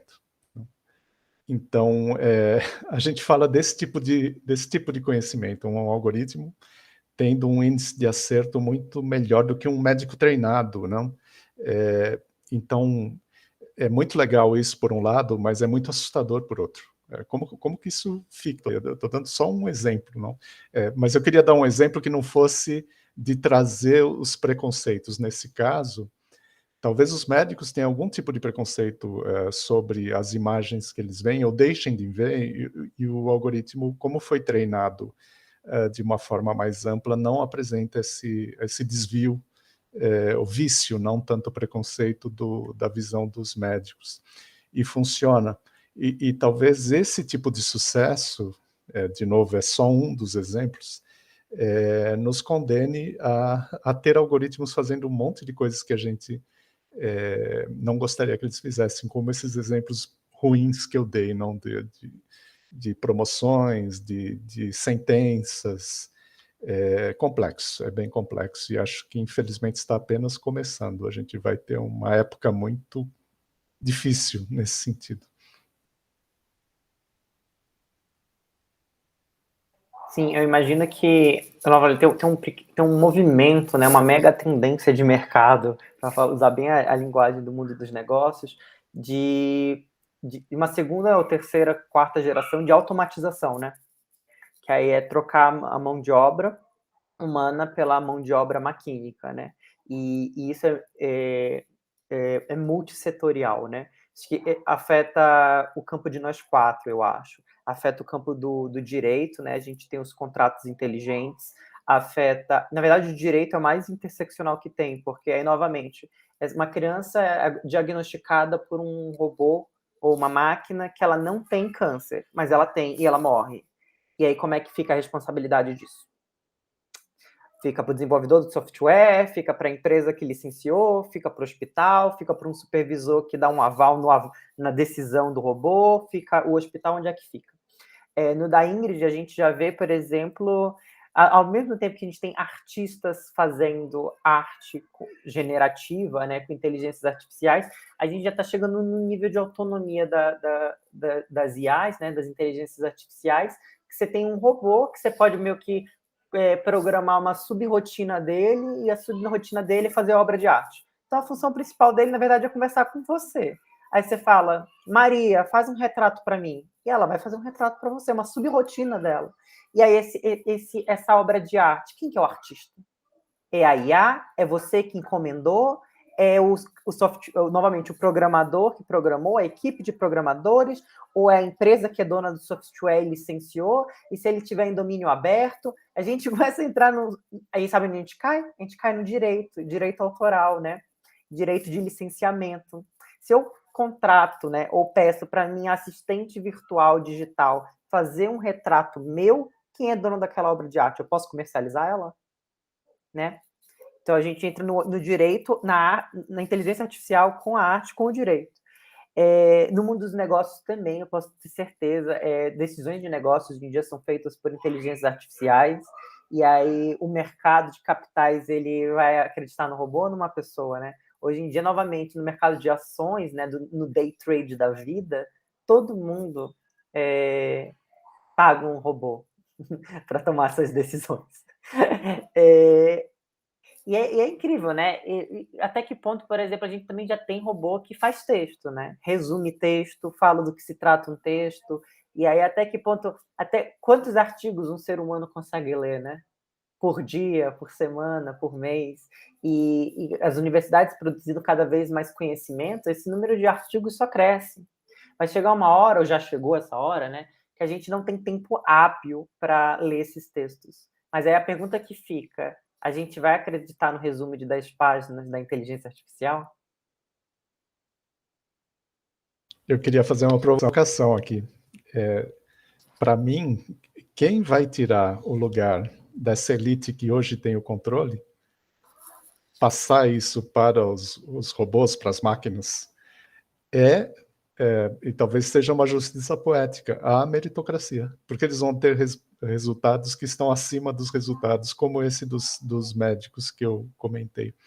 Então, não é bom, é ruim para a espécie humana, mas a meritocracia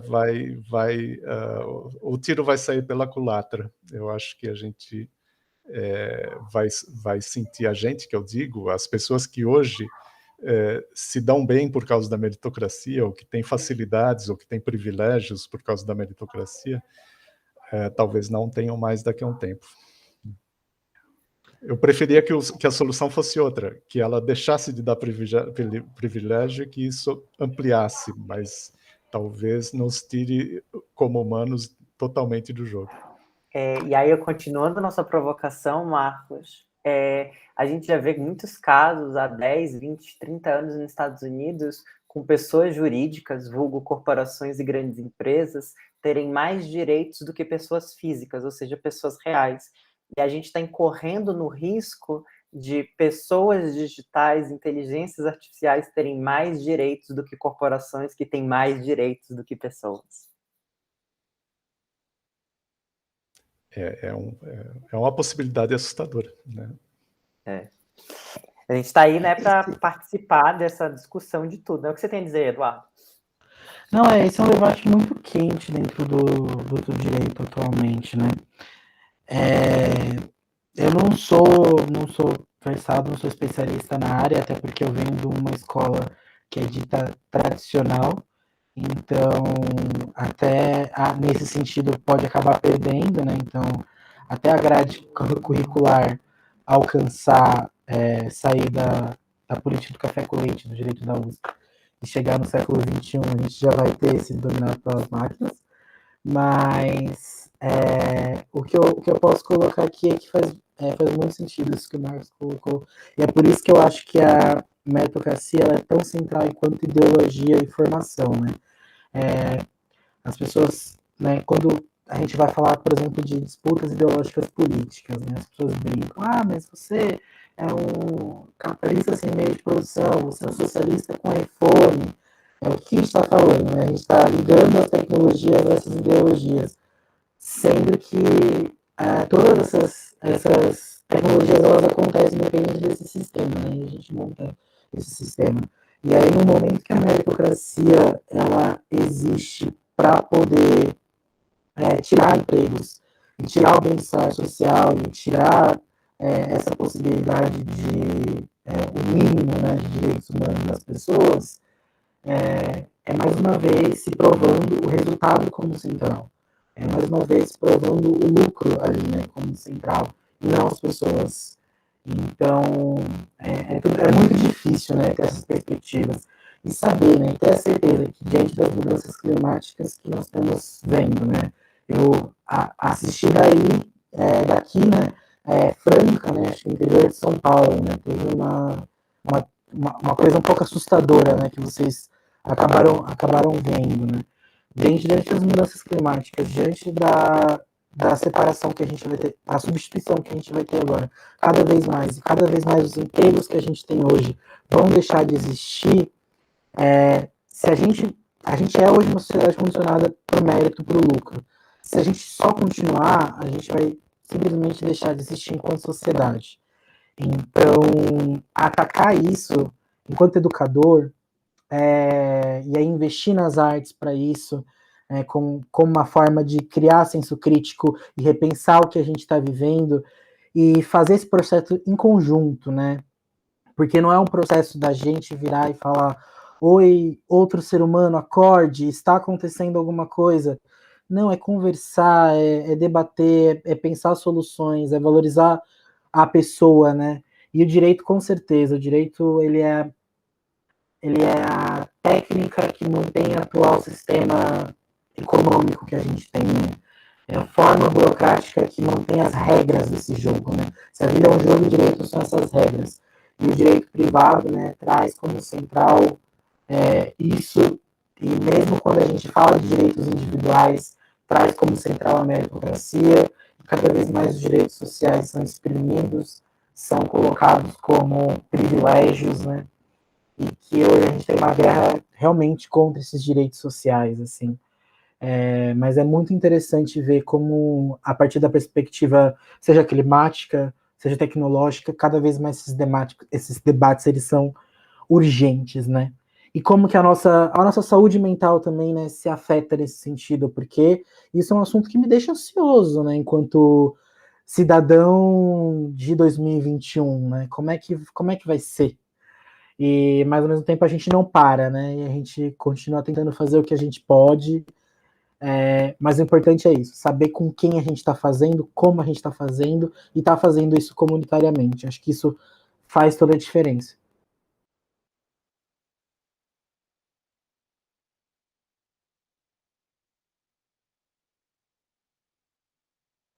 Uma pauta que você trouxe, a gente sempre está caindo nessa pauta do processo. Eu acho que além da pauta do processo, é a interdisciplinaridade de tudo, né? A interdisciplinaridade na educação, a interdisciplinaridade no direito, que independente da educação que você tem direito, você está entendendo, né?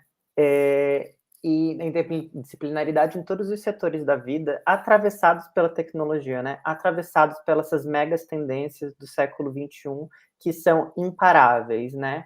Assim como uma corrida pelo ouro, uma corrida pelo petróleo, ou uma corrida pelos dados, né? A gente está na corrida pelos dados hoje em dia. E isso é uma corrida que você não tem como parar. Você não tem como parar as pessoas de irem atrás do ouro, de irem atrás do petróleo, de irem atrás dos dados. Mas mesmo assim, você ainda pode criar legislações, né, regulamentações que façam que essa corrida seja minimamente viável, né, para o ecossistema, para a humanidade, né? Vamos dizer assim, desenvolvimento de boas práticas de mineração, desenvolvimento, né, de boas práticas, até mesmo, por incrível que pareça, também se chama mineração de dados. Então, umas boas práticas de mineração de dados, né, práticas que têm um mínimo de ética, né, um mínimo de direitos humanos e direitos sociais. É engraçado, né? Toda produção humana, ela é inerentemente social. Quando a gente vem falar de direitos, os direitos sociais não existem. Então, tem uma certa hipocrisia aí, né? Uma má fé, assim, intelectual mesmo, uma certa desonestidade intelectual. E isso me fez, quando você falou de saúde mental, a gente tem que ter muito cuidado, exatamente isso, porque as tecnologias elas estão chegando antes delas serem pensadas, né? Pensadas pelos consumidores, né? Consumidores finais que somos nós. Elas estão sendo produzidas pelas grandes corporações, né? E elas chegam na nossa sociedade, elas causam um impacto psíquico, um impacto na nossa rotina. E aí, às vezes, esses impactos eles não estão sendo bem pensados, ainda não foram pensados até pela questão com a velocidade como as coisas chegam, né? Meio que as novas culturas digitais, elas chegam antes da gente... Chegam, morrem e aparecem novas antes da gente pensar os impactos, porque isso tudo, querendo ou não, é uma coisa longitudinal, né? Você não consegue fazer um estudo da noite para o dia. Você precisa de um período no tempo para estudar, e esses ciclos, né, de culturas digitais, eles estão cada vez mais acelerados. E aí a gente tem que parar para pensar essa questão de saúde, né? E eu acho que a primeira questão que está sendo impactada por esses ciclos cada vez mais curtos de culturas digitais, né, de culturas computacionais, é o impacto na saúde. E aí quando você falou de, por exemplo, mais cedo, de permanência estudantil, permanência estudantil é um tópico muito quente dentro da universidade, e ele geralmente é um tópico meio que permanência estudantil na universidade. Mas bora lembrar como você começou essa apresentação, Eduardo? Você estava falando de permanência estudantil na escola. Estava falando de ter o dinheiro para pagar a passagem de ônibus para ir para a volta. Isso é permanência estudantil. Se permanência estudantil na universidade é um tabu, permanência estudantil na escola é mais tabu ainda. Eles chamam de outra coisa na escola, na educação: evasão escolar. É você que está evadindo a escola. Mas eles não pensam que a própria escola e a própria cidade, ela pode estar em formato de rampa, né? Uma rampa bastante íngreme para alguns grupos sociais. Então, até a própria escola pode ser vista como um processo de encastelamento, né? De quem tem acesso a essa escola. Quando a gente está falando de acesso, é acesso à cidade, é acesso à alimentação, é acesso à moradia. Você precisa de todos esses acessos para você poder acessar uma escola, para você poder acessar uma educação. Então, eu acho que é um tema muito interessante de a gente pensar essa questão da permanência estudantil escolar, né? Bem de base mesmo.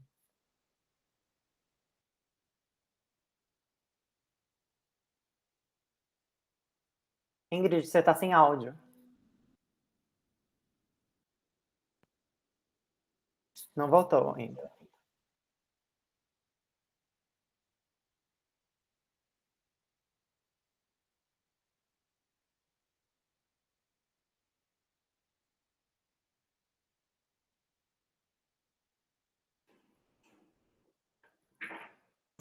Estão ouvindo agora?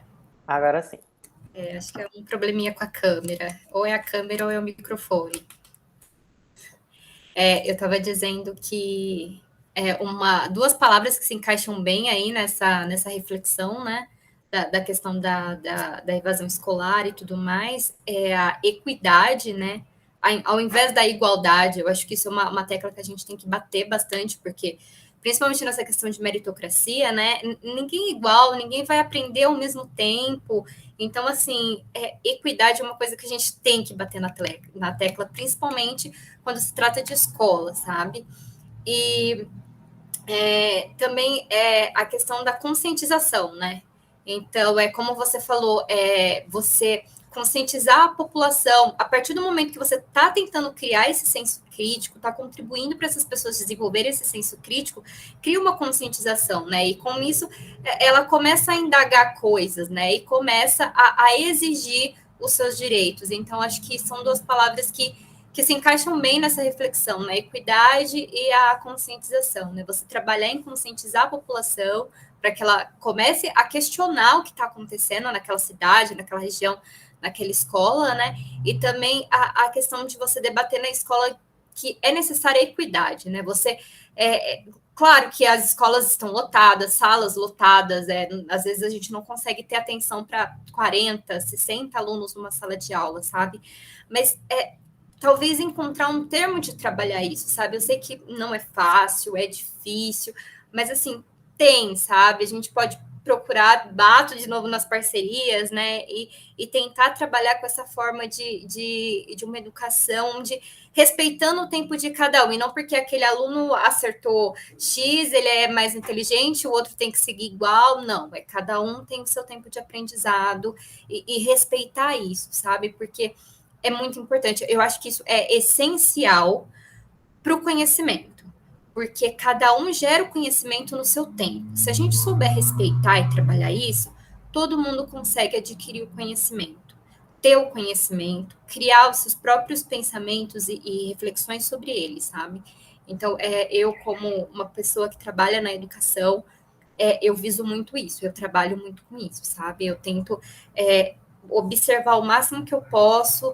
Não, aquele ali está indo mais devagar, vamos tentar então trabalhar uma coisinha diferente, e às vezes simplesmente não, tudo bem, é o tempo dele, sabe? Vamos deixar ele trabalhando e vamos ver, né, como que vai ser, e aí qualquer coisa a gente intervém. Então, assim, dá o espaço para cada um, porque são tantas culturas diferentes no país, são tantas coisas que a gente faz diferente. Hoje em dia a gente não consegue ficar muito tempo num livro, porque a gente faz tantas coisas ao mesmo tempo, né? Você imagina um aluno dentro da escola, né? Que é um aluno que já nasceu numa época diferente, tem que ficar ali sentado, olhando para o quadro, copiando. Então, assim, já tem uma certa dificuldade. Então, acho que se a gente conseguir ter esse respeitar o tempo de cada um e trabalhar conforme cada um, sabe? Conforme aquela pessoa que não tem o dinheiro para pegar o ônibus, e a gente tentar gerar eventos na escola para arrecadar esse dinheiro, essa bolsa, sabe? Eventos até científicos, que a gente pode trabalhar com outras matérias, sabe? Unir as matérias escolares também, e a gente poder conscientizar isso, sabe? Porque aí a gente consegue, nossa, olha, a situação daquele aluno é X, e você começa também a criar um pensamento crítico em quem está envolvido, sabe? Nossa, mas por quê? Não deveria ser igual para todo mundo? Todo mundo não tem direito de educação? Não tem direito a uma casa, a água, a energia? Então, por quê, sabe? Então, eu acho que isso é muito importante dentro do ambiente escolar. E a tecnologia pode ajudar isso, né? Ela tem partes ruins, tem partes boas. Eu acho que a gente tem que aprender a trabalhar com o que a gente tem, sabe? Sem querer ficar visando o futuro ou o passado. A gente aprender a trabalhar com o que tem disponível. Aí eu tenho certeza que é sucesso. Ótima fala, Ingrid. Eu acho que é exatamente essa chacoalhada motivacional que a gente precisa aqui, enquanto estudante, pesquisador, educador, profissional. A gente tem que pensar justamente em como a gente pode trabalhar com o que tem para fortalecer a nossa comunidade, criar parcerias, usar a tecnologia de forma a diminuir as distâncias, né? Essa distância transacional que existe entre os conteúdos, entre as pessoas. Novamente, né, a tecnologia, eu sei de casos, por exemplo, que tecnologia na Bahia é utilizado videoaulas para dar aulas do ensino fundamental 2 e do ensino médio para populações em comunidades que não existe nem sequer um professor licenciado. Então a gente pensa, por exemplo, nem toda cidade tem sequer um professor, sabe? Então a tecnologia ela consegue alcançar essas comunidades que existe a tecnologia, mas não existe o professor, né? Então, eu falei, vamos usar o que tem, né? Não precisa vir a terceira geração da inteligência artificial para a gente começar a fazer a nossa parte. A gente está caminhando aqui para 2 horas de reunião. Eu queria convidar todos os presentes a fazer mais alguma consideração, se sentirem à vontade, que aí eu gostaria de encerrar a gravação.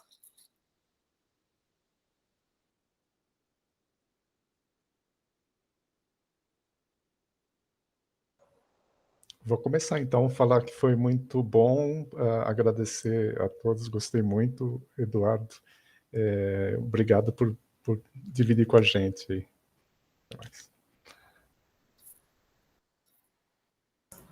Também gostei bastante de estar aqui hoje, de conversar com vocês, de poder dar um pouquinho aí da minha visão, né, do meu dia a dia, do que eu tenho ali com as crianças.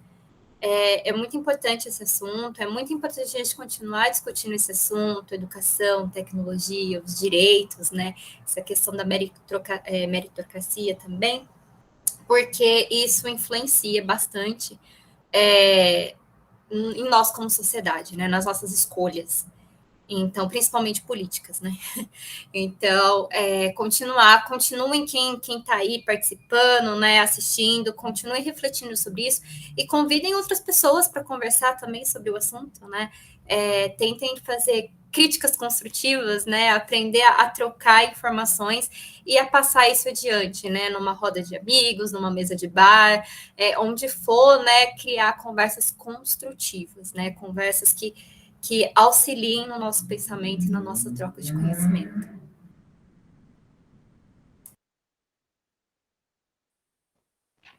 Bom, queria agradecer também, dizer que aqui o chat está cheio de referências, acho que depois dá para tentar colocar num comentário do YouTube ou numa descrição, né, se copiar aqui. Vou tentar salvar agora, uma ótima ideia.